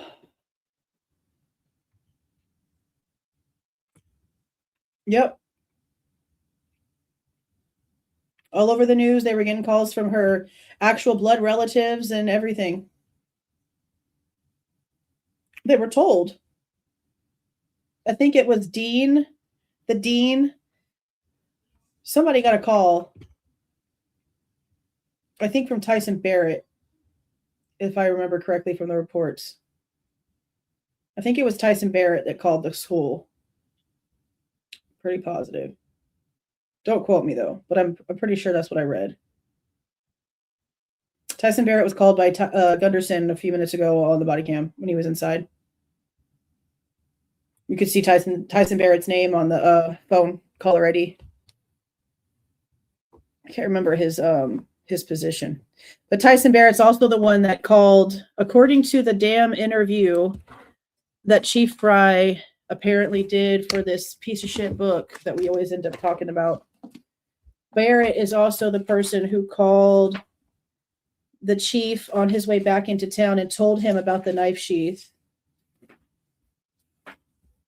And from the math that I did for the timing, it was about like right after 1, but it would have been between 1 p.m. and 2 p.m. that the chief would have heard about the knife sheath from Tyson Barrett, which didn't make any sense to me because of the storyline they're telling us about how, oh, no one saw it until after Brett Payne showed up sometime after 4 o'clock or whatever the hell bullshit they're trying to say. Yeah. Hold on. Pause this for a second. It's in the book right here. And again, the book is shit. But Chief Fry interviewed with this idiot against like what he should have been doing. It's down here where Tyson Barrett is calling Chief Fry while Chief Fry is on his way back into town and telling him around 1 to 2 about the knife sheath being seen. That's another reason why the damn story about the knife sheath doesn't make any freaking sense. They can't even get their timeline right for when they actually saw it. So stupid. Stupid. This is just muted for no reason. Yeah, you take your oath and you shut the hell up. That's why there's no one that's going to convince me that the Chapins aren't on some bullshit, because they said that they shut the frat house down. They made everybody put their phones up. They locked the doors and they all stayed in there overnight. For what, you weirdos? For what? I don't trust none of that. I don't trust none of that.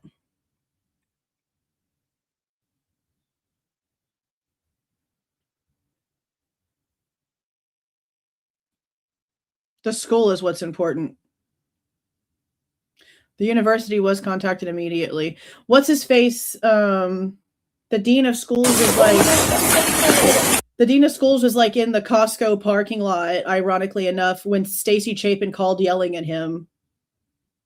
Not long after the event took place, like after the 911 call.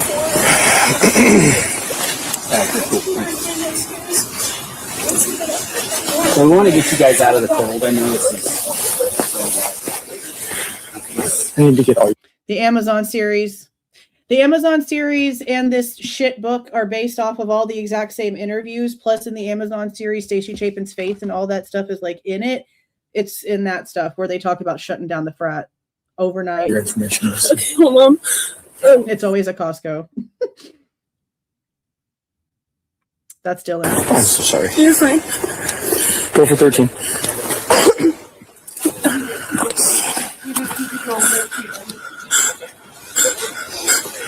Anything you guys need? You can just put their information in the call notes. 102 is going to be primary on that. Okay. That's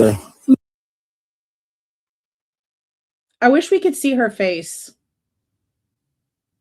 Because at the court thing, she was boo-hooing and blubber-gubbling, and not a single tear was coming out of her eyes, and there was not a pinch of rosiness on her face to show that it was true emotion.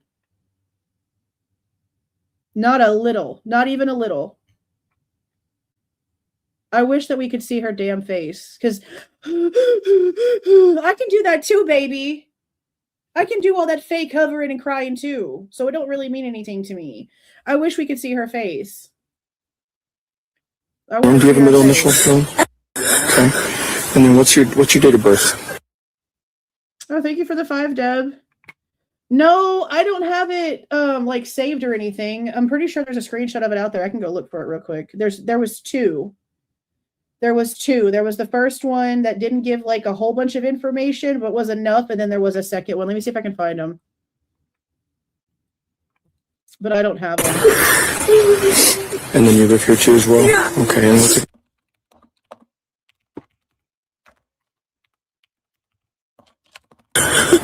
Okay. Just like my captain was saying, we're going to try to figure out you guys a place where you guys can go be warm, because it's too cold out here. I think we're going to stay at my family's house. We'll do what we can, okay?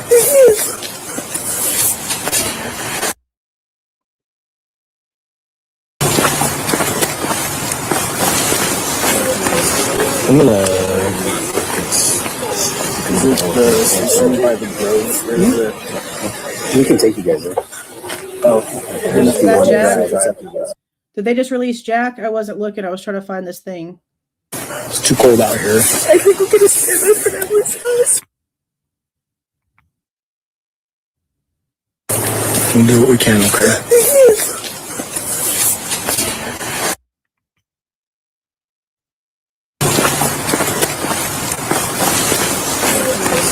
I'm gonna. Oh yeah, that's Jack. Isn't that Jack? So he's just walking home, and no one's talking to him. He's just walking back. Get this car coming through. See, that's crazy to me.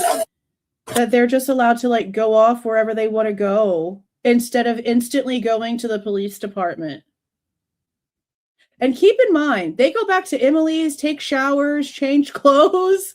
Hunter goes back to the police department in pants, even though he's hopping around the house in shorts. That's another reason why I want to sit back and I want to watch the lobby footage to see behavior.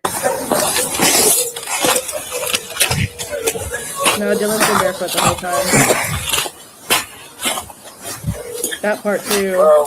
Hey Jay, sorry to bug you. We have a quadruple homicide on campus. Can you come in and start man the street? Not on campus.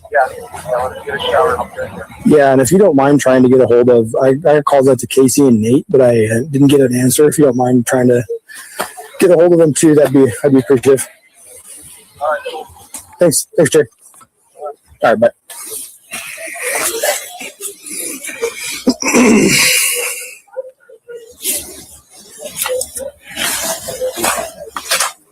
They sure did. Yeah.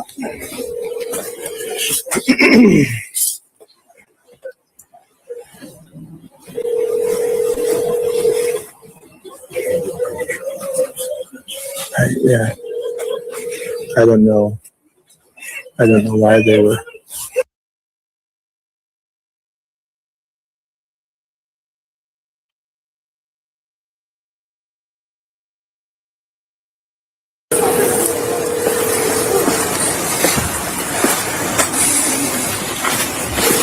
Okay, so I don't have like the actual vandal alert, but there is a page on Reddit called Moscow, Idaho, and they have posts on here from 3 years ago that have like the emails that were sent. So we can look at this for a second. This was a student-wide email that was sent out by Scott Green on the 13th. Classes canceled to honor student victims. That's the second one, I think. Okay, so the vandal alert, according to this right here. Can I make this any bigger for y'all? Oh my God. Okay. According to this, it said, investigation continues, suspect unknown, MPD does not believe there is an active threat, shelter in place lifted, remain vigilant. So that must have been the second one. I'm trying to find the original one, but this is an email that was sent out from Scott Green. It's not the original vandal alert. 4 casualties or UI. Yeah, I don't know where the original one is. This is like one of the original posts of people trying to figure out what was going on before everything went stupid. But this is like all of it. Like at 5 o'clock, another one came out. See, this one says 1 p.m. Investigation continues. Suspect unknown. MPD does not believe. But there would have had to have been a first one in order for it to say investigation continues. So where's the one that they originally got before that? I don't know why they wouldn't have that one on here. And then at 5 o'clock, Moscow police continue to investigate the death of 4 people near campus. Okay, well, this wouldn't be something that would have like freaked Emily out and been like, it would have been nice for confirmation beforehand. This doesn't say anything about a homicide. I could have sworn it said something about an actual homicide. Yeah, I don't know. I never kept it. I never kept the vandal alert, so I don't know. I'll try to look for it though. Let's go back to this.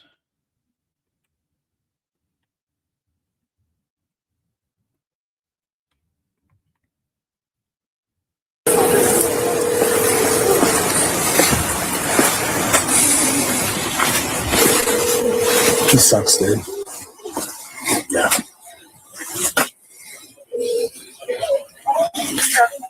Hey, can you text me a number? I need to get a hold of Casey.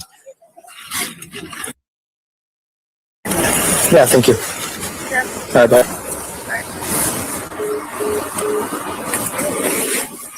Oh.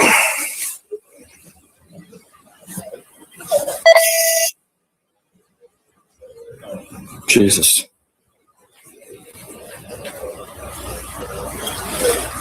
See, there they are. They're all walking to Emily's house, all the way to Emily's apartment. See them? They just went that way. And they're allowed to just go and take a shower and change clothes and get their stories together and figure out what to say and ask all these questions and collaborate with stuff. Unbelievable. I don't understand how they were not all taken separately down to the police station. Like maybe not Hunter and maybe not Maisie, but Emily and Josie, Lyndon, Hunter, Johnson, Bethany and Dylan should have all been escorted down to the police station in separate vehicles, their phones taken away from them, put in separate rooms, and not allowed to talk to each other until after they were interrogated. Because that's normal protocol. That's normal protocol.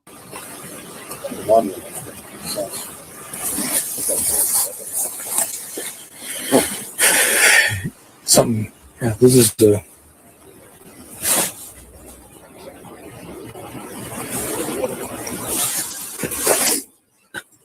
Can you see somebody walking on the field back there? Can you see that?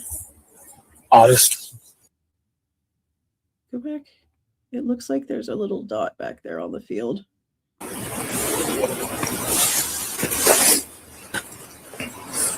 don't know. I bet the FBI did. Oddest. Because I'll tell y'all this.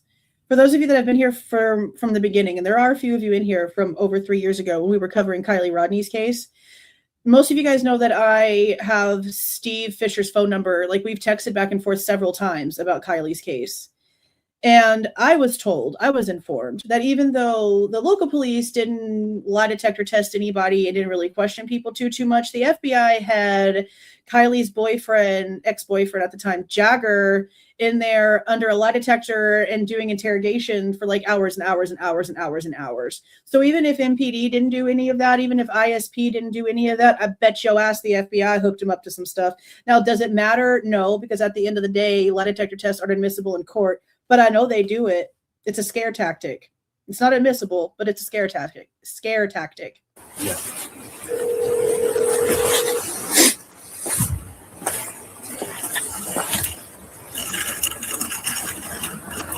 Hello. Hey, this is Shane from the police department. Oh, hi. Hey, would you be able to wake Casey up and send him to work, or just have him give me a call when you get him up? Gunderson? Yep. Okay. Yeah. Okay. Thank you, Whitney. Whitney sent me the vandal alert. The actual vandal alert. So let me show y'all this real quick for those who are wanting to see it. I'm going to keep it this time because I didn't have it before. I appreciate you sending me that. Hold on. Let me open it this way. Hold on. Da-da-da-da.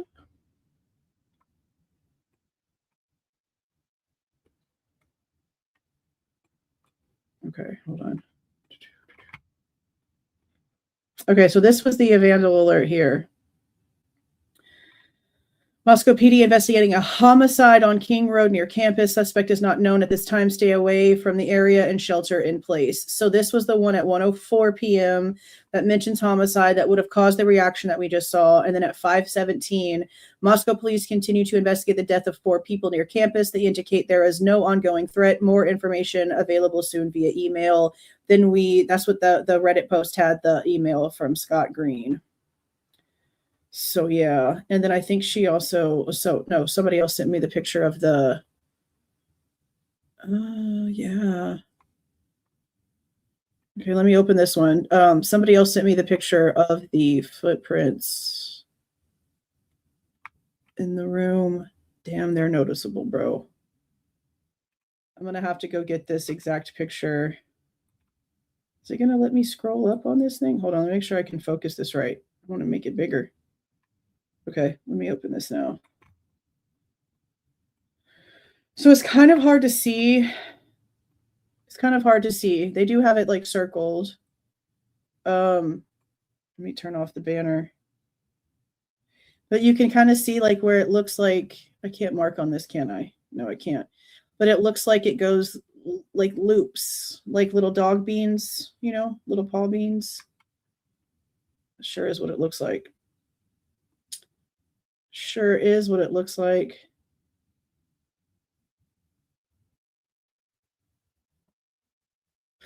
Whitney also sent me the one about the guy in September that was walking the bike trail with a knife that apparently doesn't have anything to do with anything, but I don't see how it doesn't have anything to do with anything, but you know, that's just my opinion.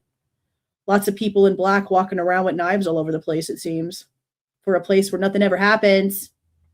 I'm telling you, I have it on my list to make a compilation of every time any of these people ever said nothing happens in Moscow. And then I'm going to, like, in between all of the damn different times of them saying it, it's just going to be like a crime, all these different crimes in between, because apparently crackheads sharpening knives inside of a sink means nothing ever happens in Moscow. Crazy ass people. I'll go wake him up for now and have him take you home. Thank you. Appreciate it.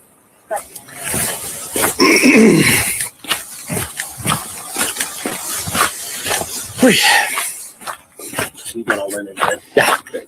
Everybody else sitting there. And then Casey and Jay are on their way in to help man the street. Something else. Yeah. Super.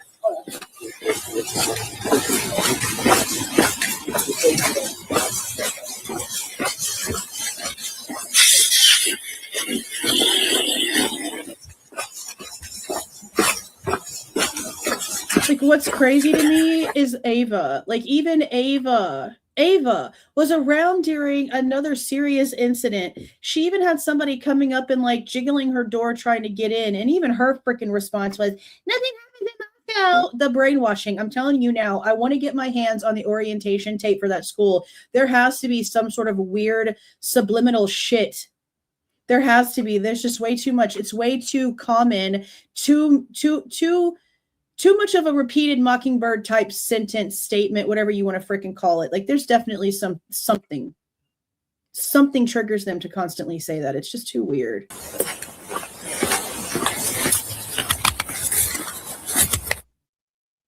Okay, see, this is a long time right here.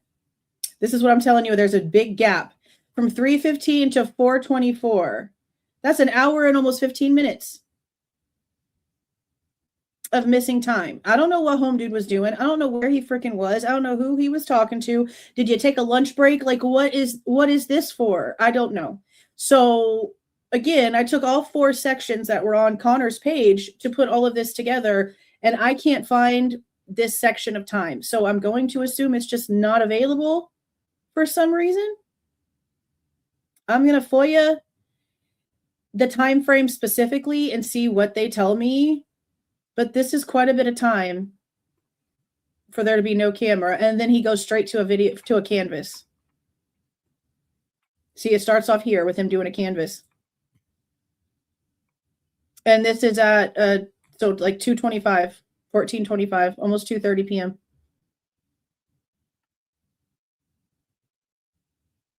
It takes a minute before it starts getting sound here. I love how the apartments are painted like a Mardi Gras parade. I didn't notice that before, but I guess it's because of their colors.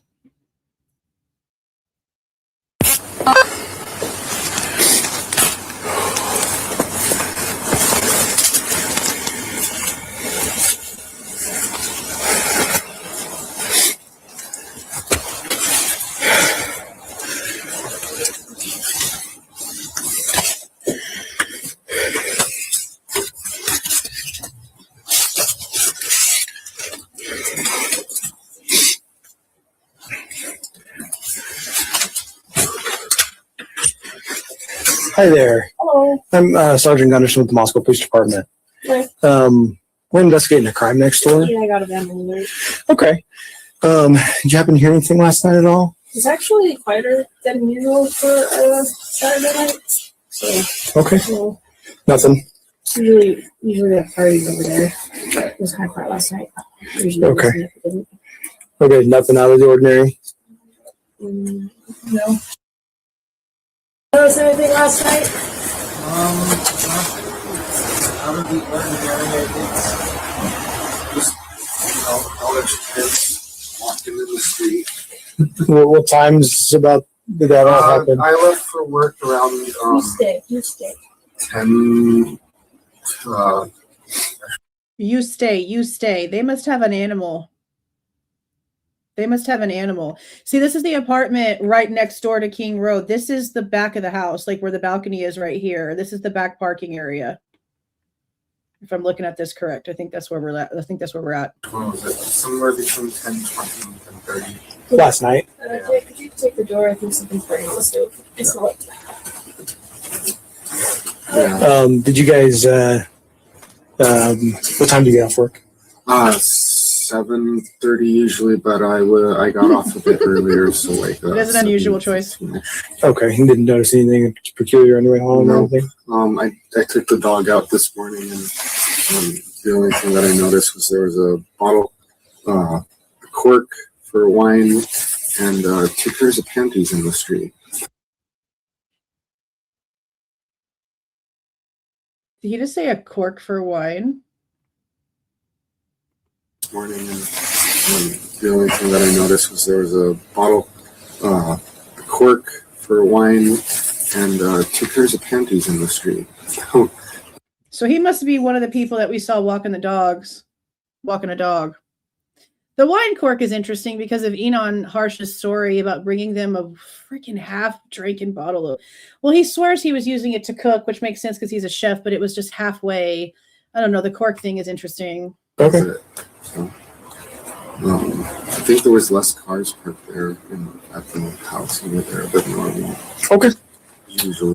He just said did he just say there was less cars parked there when he was walking around it this morning? Okay. So, I think there was less cars parked there at the house over there than normal. Okay.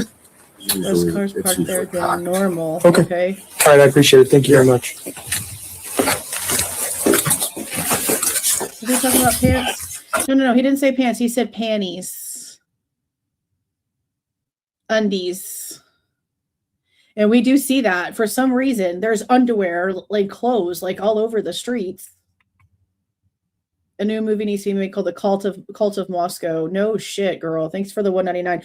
Go to YouTube and type in moved from Texas to Moscow. There are videos of people.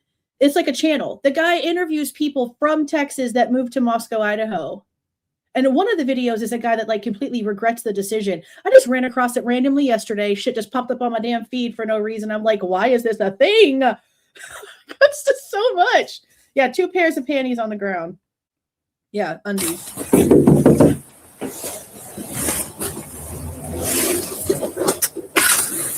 Yes, sir. Can I chat with you for a second? Yeah. Americans do not call pants trousers, Leah. You're thinking about the UK people calling their pants trousers. We call them undies. I don't like the word panties. I think it's a gross word. I get like the ick with that word. That's why when Crime Circus was talking about whatever he was talking about with the 4 people that walked out and like the way that he was talking, I don't want to hear that word. I don't like that word. I say undies. I always say undies. But pants are pants. Pants are pants. I was like, no, we don't. No, we don't. Yeah. Yeah, different words for different things. But yeah, what he means is underwear, which we've seen it. We were questioning, like, why is nobody mentioning the fact that there's like clothes all over the place? You know how it looks on the highway when someone's moving and it all just like flies out the back of the truck? I mean, that's pretty much what it looks like.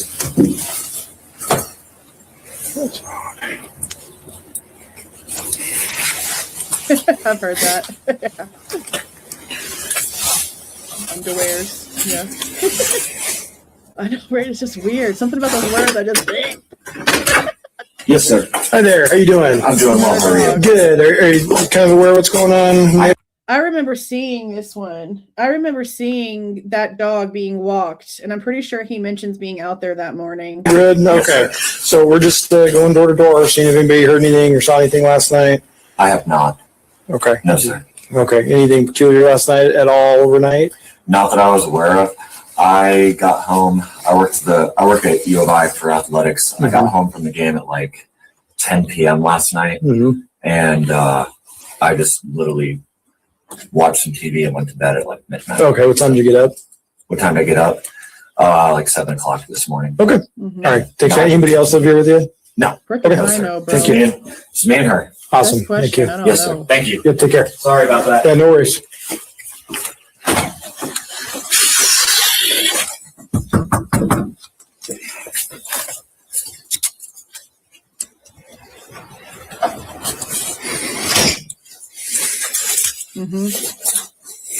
Well, we know listening back that there's multiple dogs.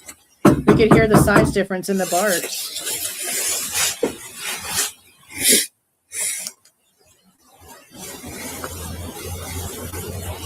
Yeah, it's weird, right? College place, football night.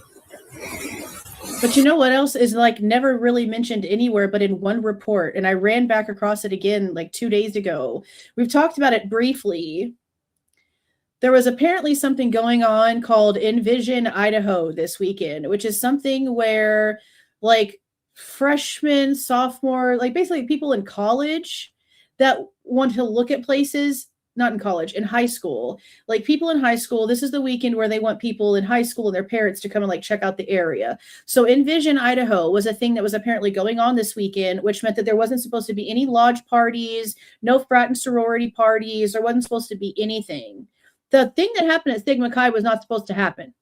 But because it's sanctioned by the frat, there was like a list at the front door of people that had to be checked to come in and out. I want to FOIA the list. It's on my list of things that I want to do. I want to FOIA the list and see if they got the list. Is it on a phone? Is it physical on a clipboard like you see in the movies? Like, how does it really go? But they weren't supposed to do really anything at all that weekend, which is why, according to what Envision Idaho is, the cops were out looking for people that were drinking and whatever in the neighborhood. That's the story anyway, for what their whole vision is for Envision Idaho. But I'm still questioning why Steve Gonsalves said what he said the other day. I can't trust anything the man says, but for him to be like, oh, the cops shouldn't have been there, they should have been up at the house at that time frame, is just really strange to me. I wish that he would come out with the factual things and the actual proof of things that he actually knows, if he knows anything. But I have to question if he knows anything, because we know that he had the camera footage, but we also know that he lied about what he could see on the camera footage. You know it's bad when you can't trust anything that the damn families say. That's not how it should be. It should be the opposite. It should be, I don't trust what the cops are trying to tell us. I don't believe what's going on here. There's questions, there's questions, there's questions. And the families are all having the exact same questions. Not the families are causing more questions and chaos. I don't think I've ever seen that before in a case where the families are so against truth.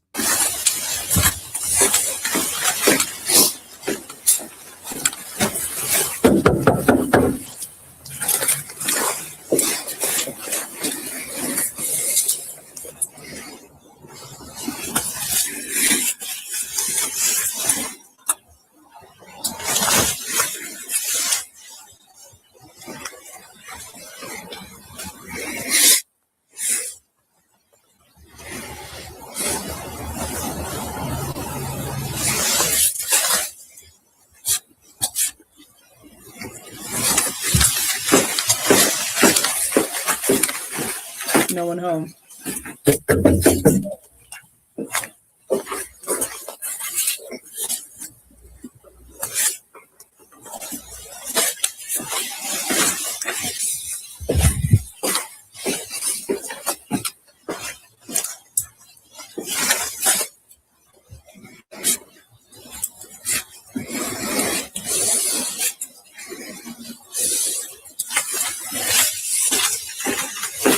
2 people not home in a row. Do they ever go back and like recheck these to talk to these people? Or they just take their no answer as what it is? Because if they push back, they won't ever. Hello. Hi there. How you doing? Again. What's your name? Nice to meet you. I'm Sergeant Gunderson from the police department. Look at the shirt. Look at that shirt logo, broskies. So we're just conducting an investigation in the area, and was curious if you heard anything overnight that was peculiar or out of the ordinary or anything like that. I know I was up till about 2 a.m. I'm sorry? I know I was up till about 2 a.m., but I don't recall hearing anything. I guess I did have my headphones and I was listening to music pretty late. Okay. Yeah. Yeah, no worries. Thanks, Yep. I appreciate it. Yep, Take you're care. welcome. Thank you, sir. Yeah, have a good rest of your night. You too. That's it.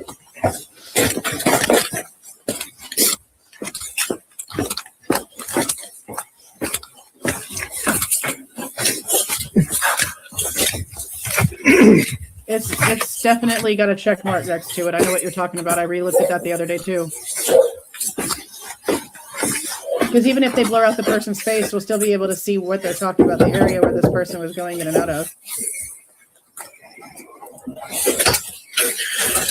Thank you. Yeah, he did. Didn't it sound like his answers were, the tone in his voice was very not genuine, right?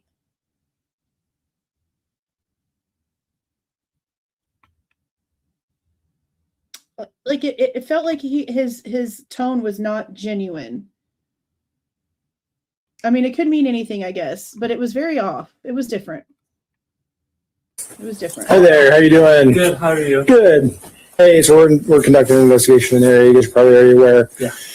Did you guys hear anything out of the ordinary last night? Did not. Nothing.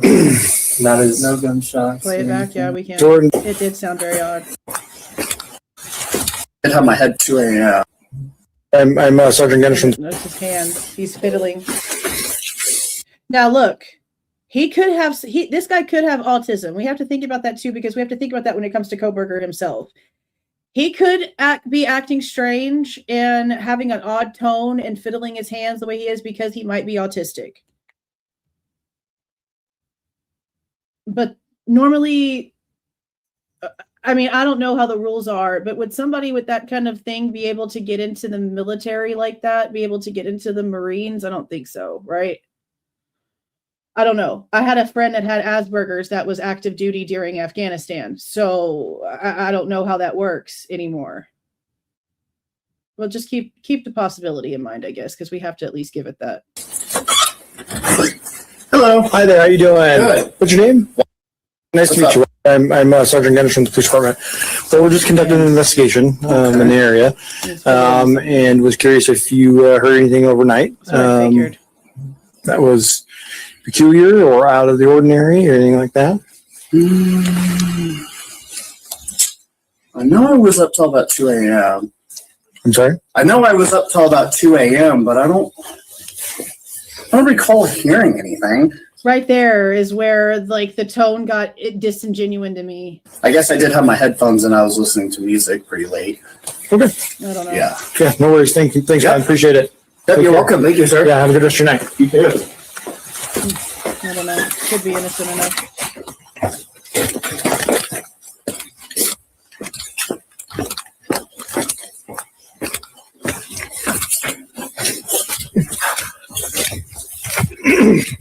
I mean, he could have gotten the shirt from anywhere, honestly. I find him at Goodwill's all the time.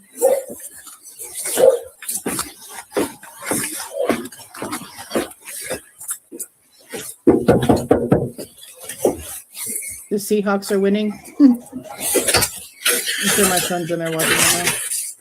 Hi there. How you doing? Good. They How were are getting you? pizza Good. earlier. Hey, so we're conducting an investigation in the area. You guys are probably already aware. Yeah. Did you guys hear anything out of the ordinary last night? Did not. Nothing.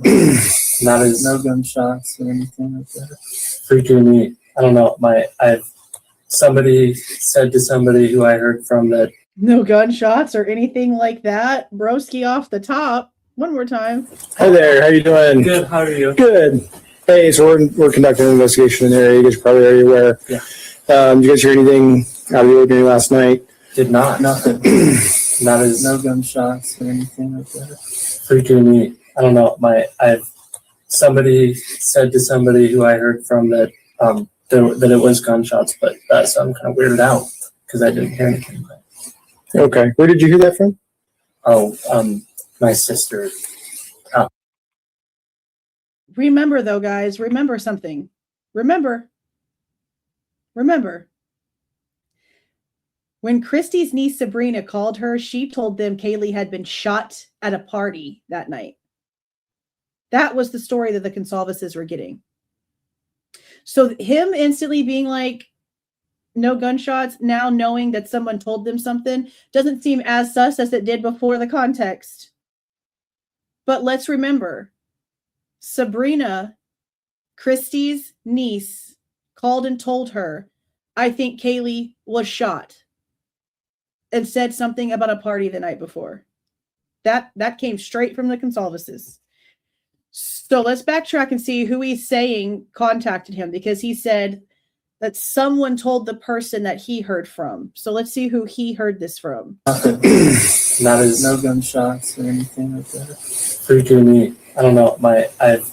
Somebody said to somebody who I heard from that that it was gunshots, but so I'm kind of weirded out because I didn't hear anything. Okay. Where did you hear that from? Except Bethany heard a pop. My sister. Yeah, I don't know. She's been talking to people and she's, I think, got the vandal alert, and so she texted me just to make sure. Okay. But didn't hear anything out of the ordinary. Okay. Thanks, guys. So who's his sister? Who is his sister? The people and she's, I think, got the vandal alert, and so she texted me just to make sure. Okay. But didn't hear anything out of the ordinary. Okay. Thanks, guys. Are we blocked off in here right now? You guys are welcome to leave and come back. Just there's I was going to coming be. back with my car because I left earlier, and I saw that there was like a cop car blocking the. Yeah, we're just trying to limit the amount of. Down there. Okay. Yeah, you're able to leave and come back. So. Okay. Thank you. Thank you. Thanks. Interesting.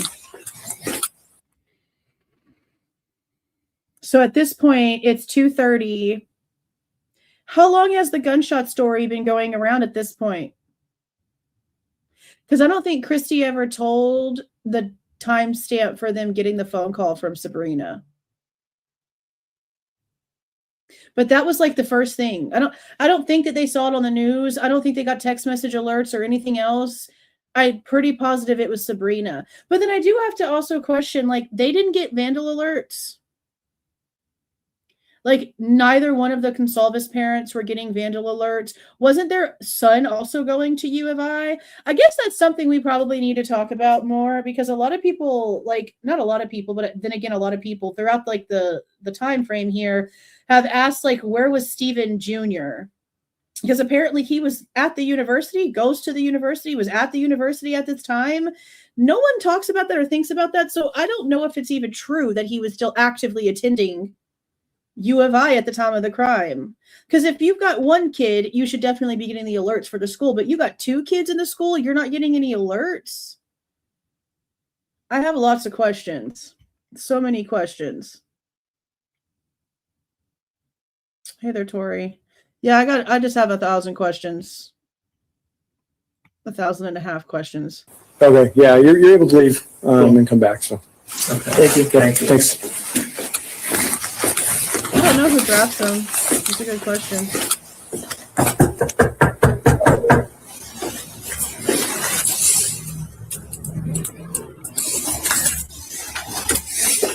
Hi there. How's it going? Good. Hey, Sergeant Gunderson with the police department. What's your name? Nice to meet you. You probably got the vandal alert. Yeah. You probably understand what we're doing.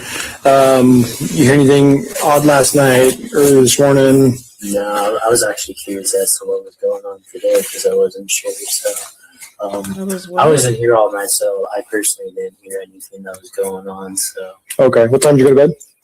probably around, let's say 1. Okay. What time did you wake up? I think it was probably around like 8 this morning. Okay. Yeah. So. All right, man. Appreciate it. Thank you. Of course. So that's just it.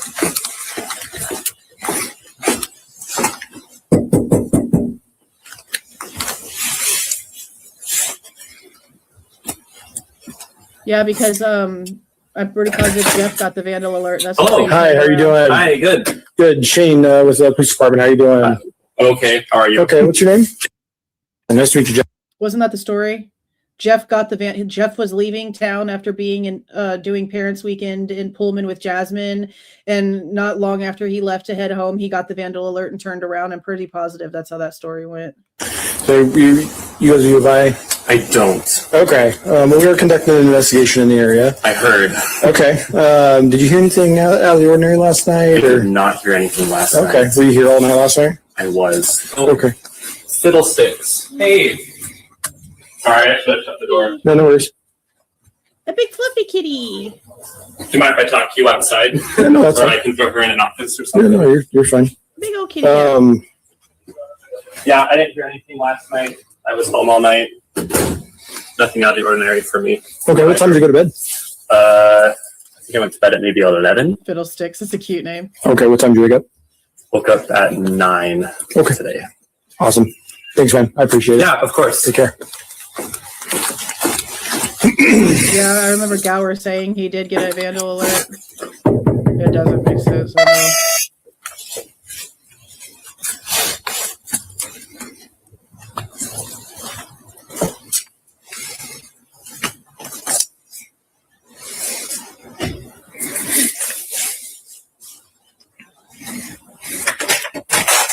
Hello. Hi there. How you doing? Pretty good. How about yourself? Hey, good. Sorry to bug you.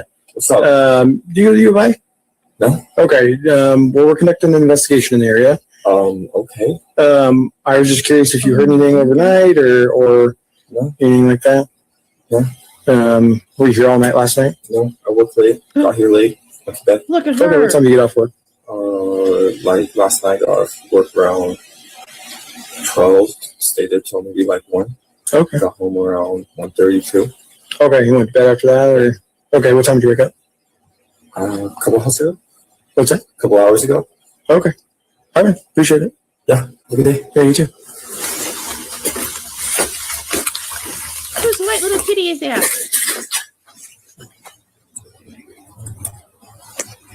Pet the kitty, Gunderson. I'm just not going to pet the cat. Oh my god.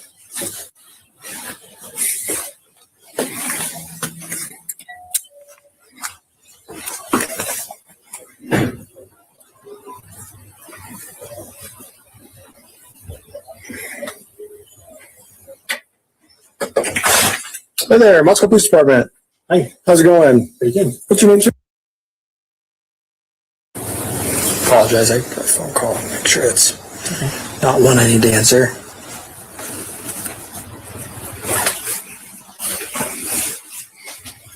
Just a second. I apologize. I'll knock on your door in just a second. What's happening? Oh, he must have got. Okay. We're doing okay at the moment. We're doing some canvassing right now. So. Okay. Well, told to cover calls, but there's like control guys here now covering calls. So. if you want to call Eric and Corbin, might need a spell doing they're doing the crime scene log stuff. So security, they might need a break. He was getting a phone call on his phone as he was knocking on that guy's door, and he told him to hold on. He needs to see if he needs to answer it next. So now he's going to go back, or he should go back and knock on the guy's door to finish talking to him because he had to walk away for a second. All right, thanks, man. Hey guys, which apartment do you guys live in? He's not going Okay, I'll come chat with you in just a second. Okay. Okay. Thanks. Okay, yeah, he's going to go back. Sorry about that. Are you a student at ULI? Not currently. Okay. Okay. So we're conducting an investigation next door. Just curious if you heard anything last night. Warner. Warner's name is also Eric. Anything peculiar last night? Anything like that? I was working pretty late. What time did you work? I got home at like. No, these are the apartments right next door to King Road. Like through this area over here, you could. That's like the back of King Road, and this is the back parking lot area behind the house. That's what that is. Midnight, 12:15ish. It's pretty dark. You know, usually there's music and stuff, but sure, it's pretty dark, pretty quiet, and too anything crazy. Okay, and then what time? That wasn't Enon, was it? That dude looked too chubby. I'm going back. I don't believe you. I don't believe you.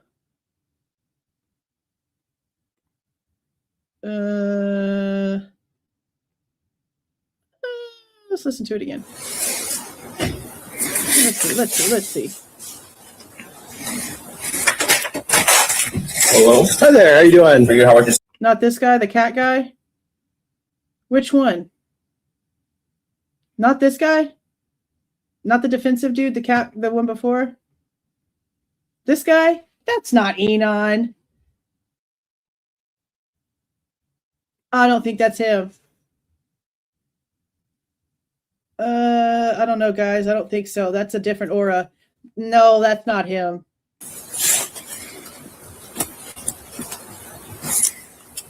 Is his cat's name Fiddlesticks? I don't believe that this is Enon at all. I don't feel like this is him. Okay, so you're saying it's the other one that was defensive with the white cat. So the white cat came out of that apartment? The defensive guy. Okay, let me go back to the defensive guy. The defensive guy might be him. This one right here is not him.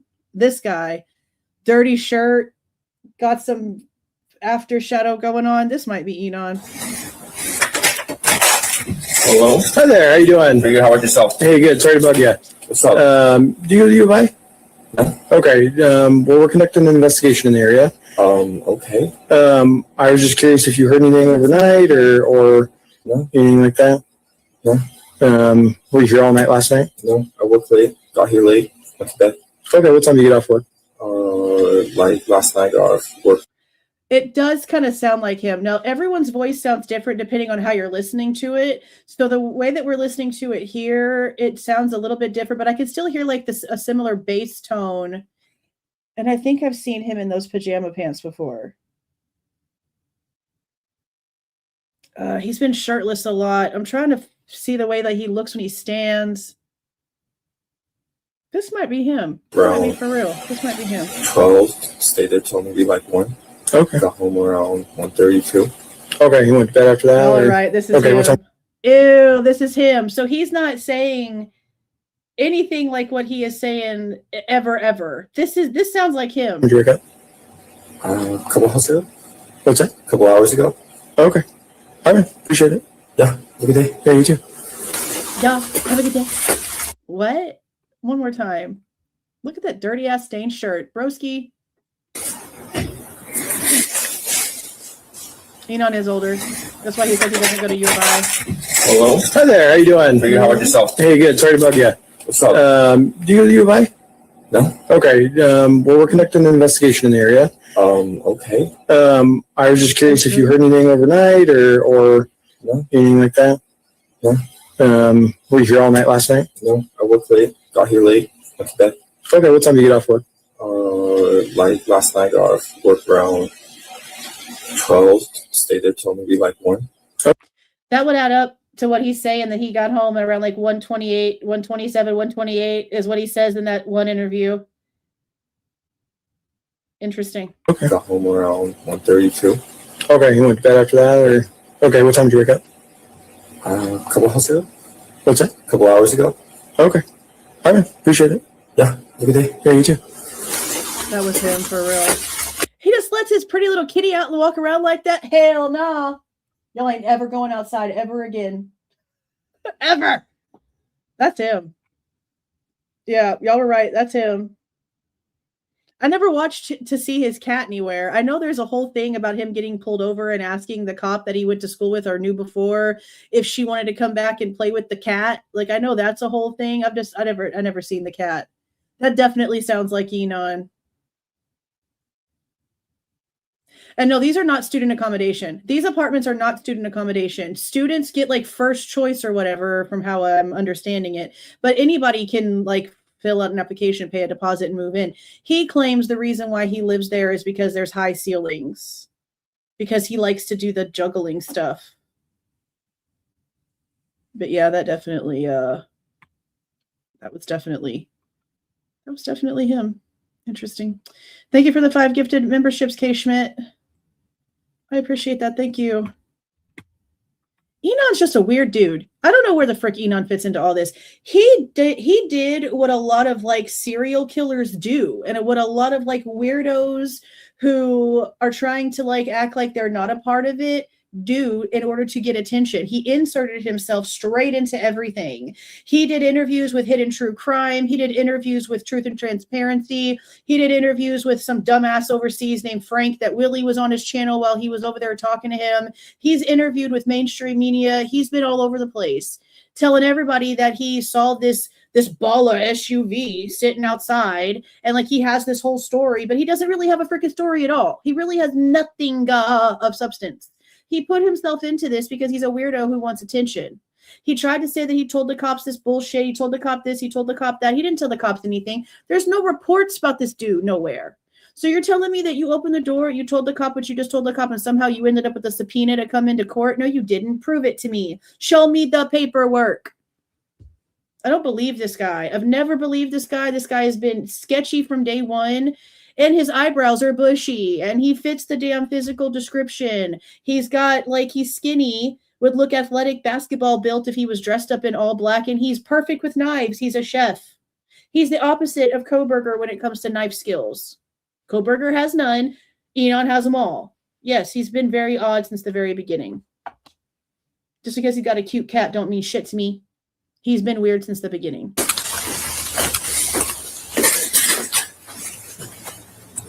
Yeah, there's videos of him juggling fire right into that damn thing. Chef Dizzy. Yep. That's what he goes by.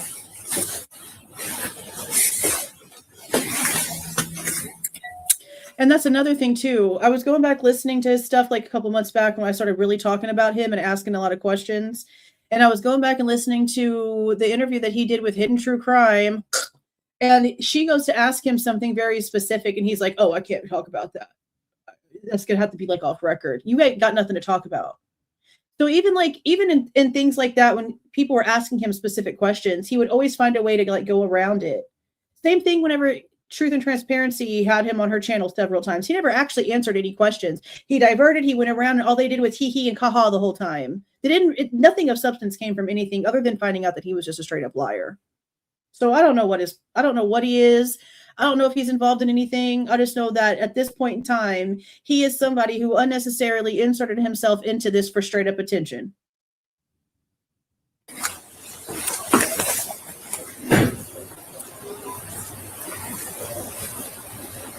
Yeah, douchey. Mm-hmm.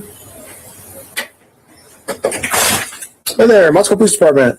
Hi, how's it going? Pretty good. What's your name, sir? Okay, we went over that already. And then right here. 11:15, 11:30. Okay. I'm gonna have to put a bunch of his interview strings together, and we're just gonna have like a whole night of like going over what Enon had to say. And perfect. I appreciate it, man. Great. Thank you so much. I mean, I've never have. I just was over there watching it for him. Enon be bored. Yeah. Bored and lonely. You notice that? He's like, yes, let me out.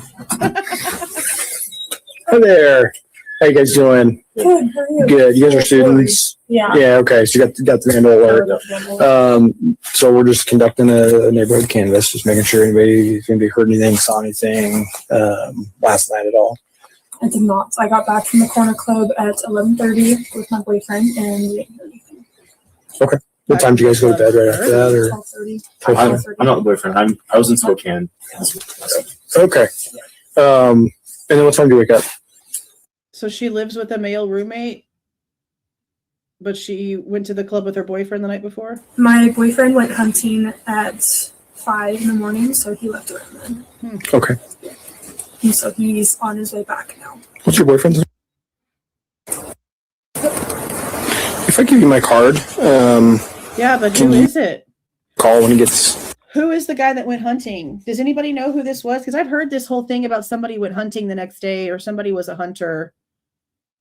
I don't remember if we ever heard the name though. Yeah, he's almost so. Okay, yeah, I'm just speaking around. So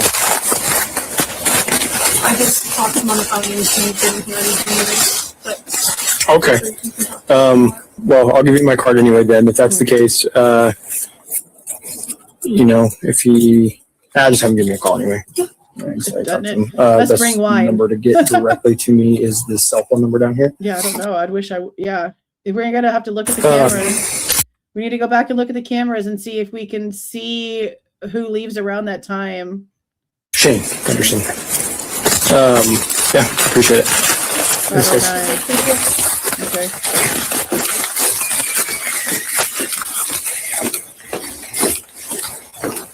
What it seems like, right?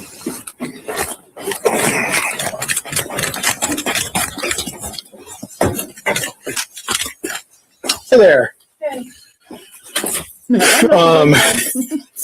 So we're conducting an investigation next door. Yeah. Did you guys hear anything last night? No. Okay. Can you tell us what happened? We're still trying to kind of piece everything together, so I don't have a lot of information, and I couldn't tell you if I did have enough. So, you guys didn't hear anything last night at all. Do you guys have? Do you guys have a neighbor here? We don't know them. Okay. Or actually, I think someone does live there, but we don't know them. Okay. We've never spoken to them. Do y'all know his name? Because I'd like to request it myself if it's out there, but I don't remember hearing or seeing this portion of this person. So I don't know if y'all know his name. Let me know so I can request that, because I don't know how to request things without people's names. I know somehow people are getting information. It seems like Connor was able to get the information for the Jordan and Cassidy interview without knowing who Cassidy was or what the name was for those initials. So maybe it's just because he knew who Jordan was, but I'm guessing people are able to get stuff without names. I just figured you have to have like the name and all the information. I don't know. What time did you guys get home last night? We were home the entire day. Okay. Oh, last night? So that's true. At about 9 o'clock, we went out for snacks and we came back at about 10 o'clock. Okay. You guys go to bed after that? Yes. What time did you wake up? They went out for snacks. 8:30. Okay. 8:30. Okay. All right. Appreciate it, guys. That's all I got for you. So thank you.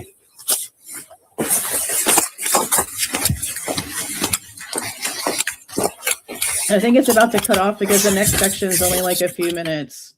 Yeah. So he goes from 42 to 53, no camera, and it's going to start back up over on the other side, I think in front of Jack's house. Yeah.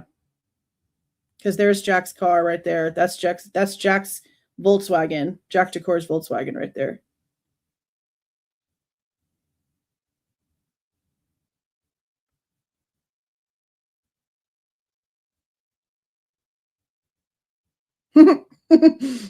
Right. Is he running? Hi there. So I don't have any information for you. okay. Is there anybody on site that could or would at any point in time? Not right now. Our point of contact, the last I heard, was Captain Barrett. Okay. He's not on scene right now. Okay.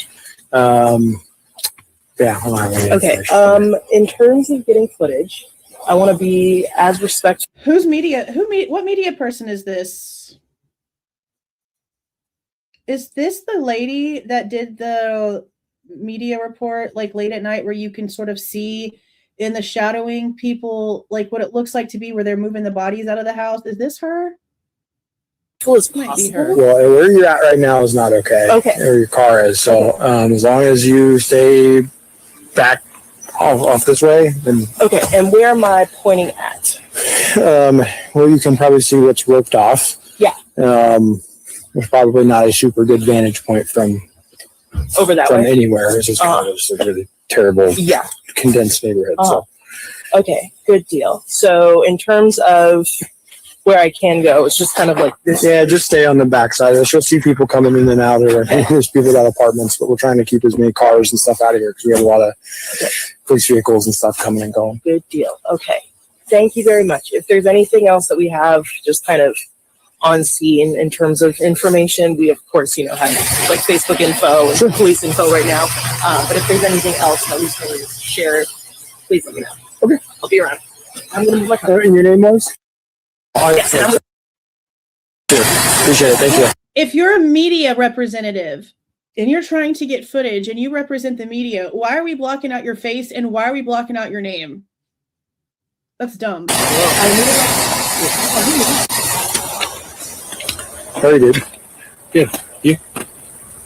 Roll into the Sunday. Yeah.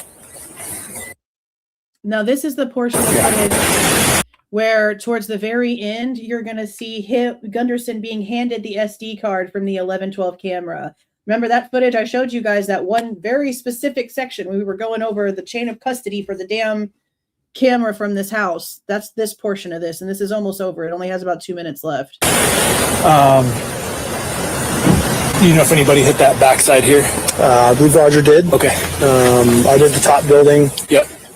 I don't get anything there. I did the center one. I had a couple that said they walked home at about 4 from Blake, and they came up right here at the Whites, and it seemed like they were still mildly partying, but they didn't see anyone coming or going. Mildly partying. Remember, we hear music, we hear some sort of beat, something very repetitive in the background of the 1112 camera. And part of Dylan's story is that she claims that Kaylee had music on in the living room dancing around with Murphy. And remember, one of the original rumors that we heard is that there was so much like music and loud stuff happening in the house that Dylan opened the door and yelled, "Shut the F up the stairs." Remember that? One of the very first things we heard. Didn't cross paths with anybody. Have you heard the story so far? Yeah. What Sergeant Lawrence gave me a little rundown. He said, take an extra recorder and a notepad. Yeah. We got anything leaving? Hello? Hi there. I was just going to send the security camera. Yeah. The footage, but I couldn't figure it out. I didn't want to screw it up. to So him. here's the SD 256. card. Okay, I really appreciate that. Yeah, of course. Thank you. Yeah. Do you need anything else? Yeah, we will. And did the other officer get your name already? Yeah, we got one. Okay. Yeah, so crazy, man. Yeah. It is crazy. So, One cop car at the end of that and there's street. like nothing, no camera. I mean, it's just other than this one, which is the only one we found. So, which is somewhat promising. That's the footprints even. Not sure if they're related or not. But, do we have a little fucker like this? Let me go a little. I have an adapter things. I'm a fucking loser. It's secured in my car. You think she's funny.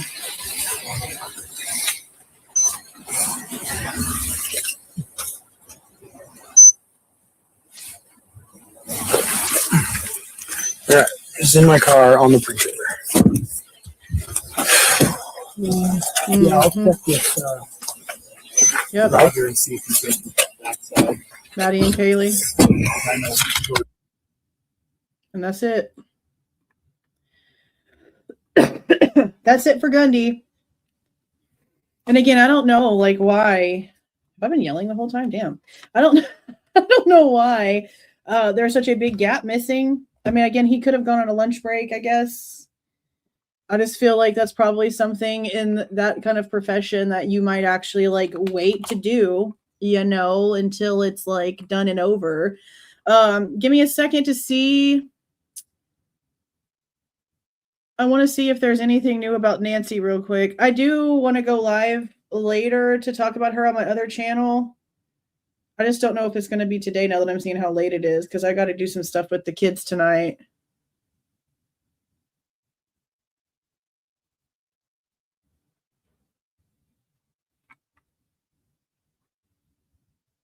I'm trying to see, other than them just claiming that they're going to still be out there for a while. They're gonna have security at the house. I don't know if there's going to be anything else here.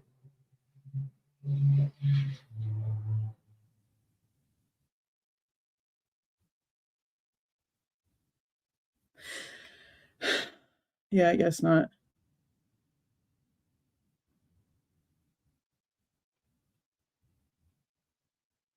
Yeah, I guess not.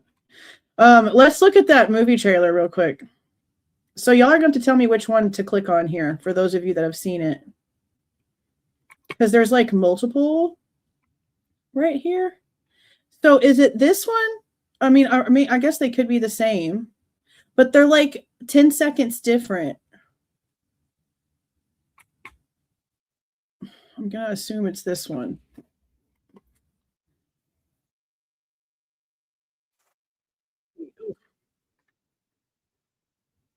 Let's go to YouTube and watch it so that I can actually. Hold on. Ah! All right. Hold on. Let's see.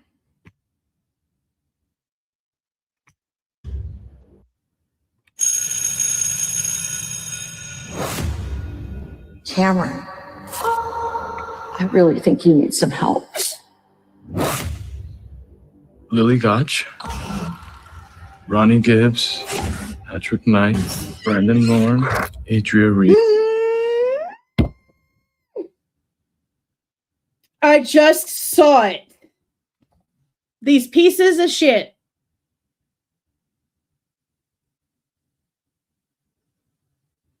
These pieces of shit.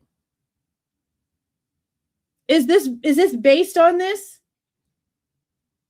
Is this movie based on this crime? Because if not, what the frick are they using this for? Adria Reed, Hannah Langford, Andy Claymore.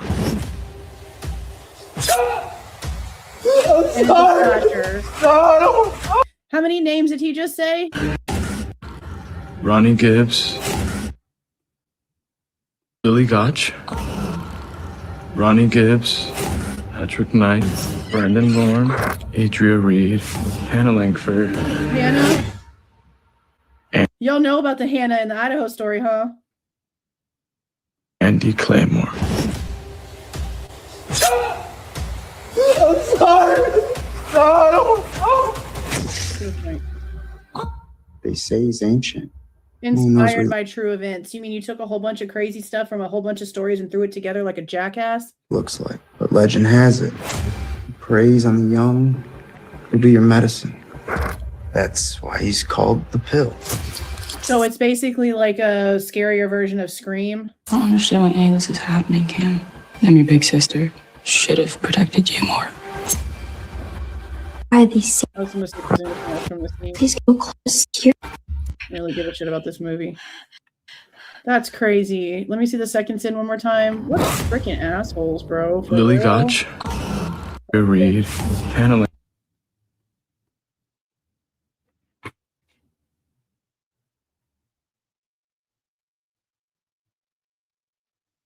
You pieces of shit.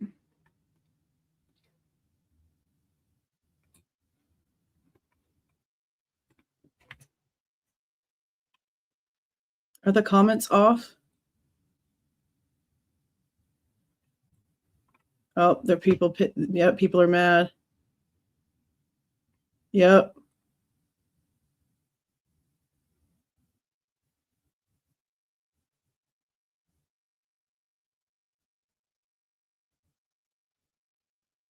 You're getting a thumbs down.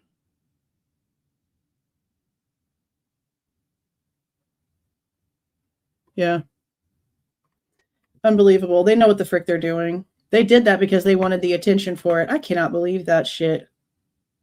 And then look at how weird the angle is. They have the wood from the porch into it. So they use like a real, they filtered the shit out of this thing and everything. This is a night shot. So they went through crime scene footage or something in order to actually like find this, like photographs from the scene.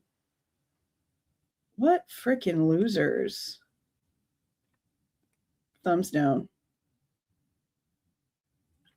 Y'all suck. Wow. What pieces of poop.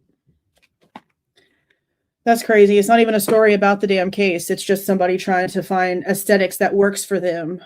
What a loser. Whoever the frick put that in there. What a loser. What a loser. That's crazy. Okay, you guys. That's it for tonight.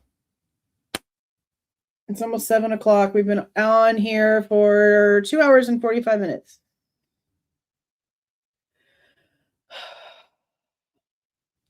I didn't realize that Enon was in the body cam footage. So that was good to know. I'll go in there and clip that for whenever we do talk about Enon, because I want to talk about Enon. It's on the list, and I need to sit down and just do nothing but FOIAs all day. Like, I need to just turn on music and not look at the computer for anything other than doing FOIAs, because there's several different FOIAs in several different departments, and also, honestly, several different cases that I need to file.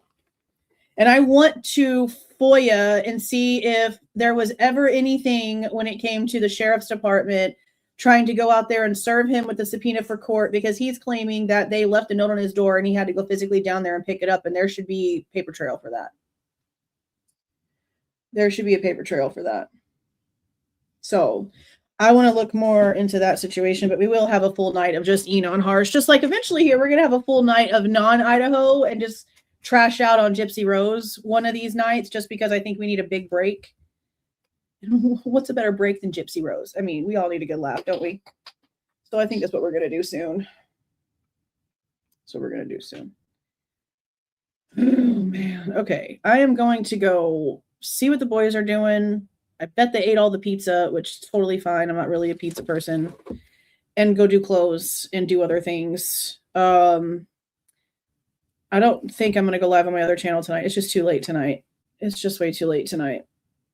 But tomorrow, I want to go live on my other channel to talk about the Nancy stuff, because tomorrow is also the deadline. Like, the deadline for her $6 million ransom to be paid is like 5 p.m. their time tomorrow. So yeah, I don't know what the frick is going to pop off in between, or what's going to happen once that deadline hits.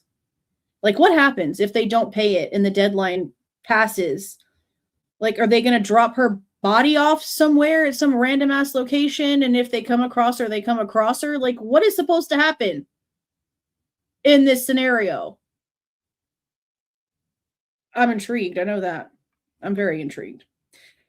But I'm going to go ahead and I'm going to hop off of here. Thank you so much for spending your time with me today. Thank you for the gifted memberships and the super stickers and the super thanks. And those of you who joined on your own, I very much do appreciate it. I appreciate just y'all coming in here just all by itself. How did I miss this one? Thank you for the $4.99, Whitney. The search warrant also states looking for guns, casings, bullets first before knife. I did see that. You're talking about the picture of the search warrant on the steps? Yeah, I did see that. I did see that. I wish we had some more information when it came to... Well, I guess we wouldn't have anything. We only have what we have when it came to the description that Bethany gave. But I've also said a million times, and this kind of makes me double down on that even more, especially with how shady I think Dylan is. I don't believe Dylan. I believe that she's covering for something. There's something not right about Dylan and her story. And that's just my personal opinion. But I double down on what I've said before, because she did not get a phone. Like, she did not call Bethany when she saw the guy. She did not call Bethany when she was trying to figure out where the noises were coming from, and she was hearing Kaylee scream and say, somebody's here. She doesn't call Bethany. Bethany calls her. After Bethany hears a sound, after Bethany hears whatever the pop is and whatever the noise is and whatever the light is, then she contacts Dylan. Dylan is telling the police officers that she contacted Bethany, and that's not true. Bethany contacted Dylan. So if Bethany would have never called Dylan and been like, holy shit, did you hear that noise? Would Dylan have ever said, no, but did you see that guy? Because Bethany didn't know shit about there being a dude until she called Dylan. So I've questioned, would Dylan have ever said a word to Bethany about seeing this person? Or would she have just not said a word and just taken it as a win that Bethany didn't hear anything? Because for somebody to hear something like that, and that to be on the search warrant, and other people be questioning if there's a gun involved, you have to question, is Dylan lying? Did she actually hear it? Because I don't trust anything she says. I don't trust anything she says at all.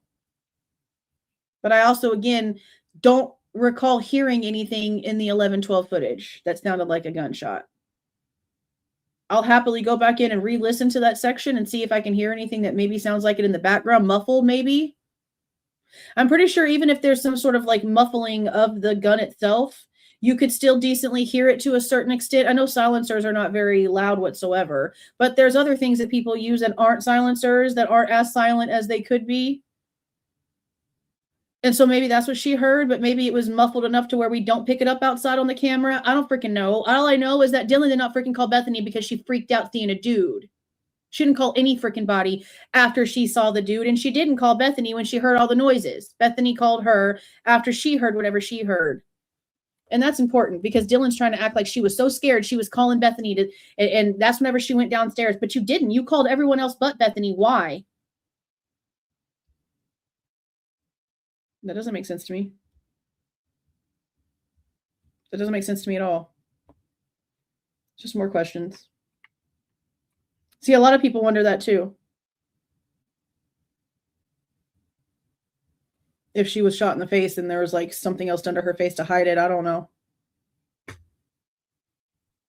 I don't know. So many questions. But I'm going to go ahead and get off of here. Everyone go to your think tanks and figure it out, or let's just de-stress the rest of the night. One of the two needs to happen. Probably the de-stress one, because us thinking about it really isn't going to solve anything. We're missing 1,000 pieces. We're missing truth. We're missing puzzle pieces. We can't figure out the story without pieces. It's incomplete. It's an incomplete puzzle. Okay, y'all have a great night, you guys. Try to relax. I'm going to go ahead and roll this out real quick. Please do not forget to leave a like on your way out and subscribe to the channel if you are not subscribed already. I want to show y'all the cats. Just because of the way he's sleeping. Hold on a second. I'll close this off in a second. Let me see if I can get the camera to do right. Look at him. Look at him. Look at him. Isn't he so cute? They're both sleeping, but he's cute because he's like this. Okay. I'm going to go off of here now, guys. I'm going to go ahead and roll this back part. Y'all have a great night.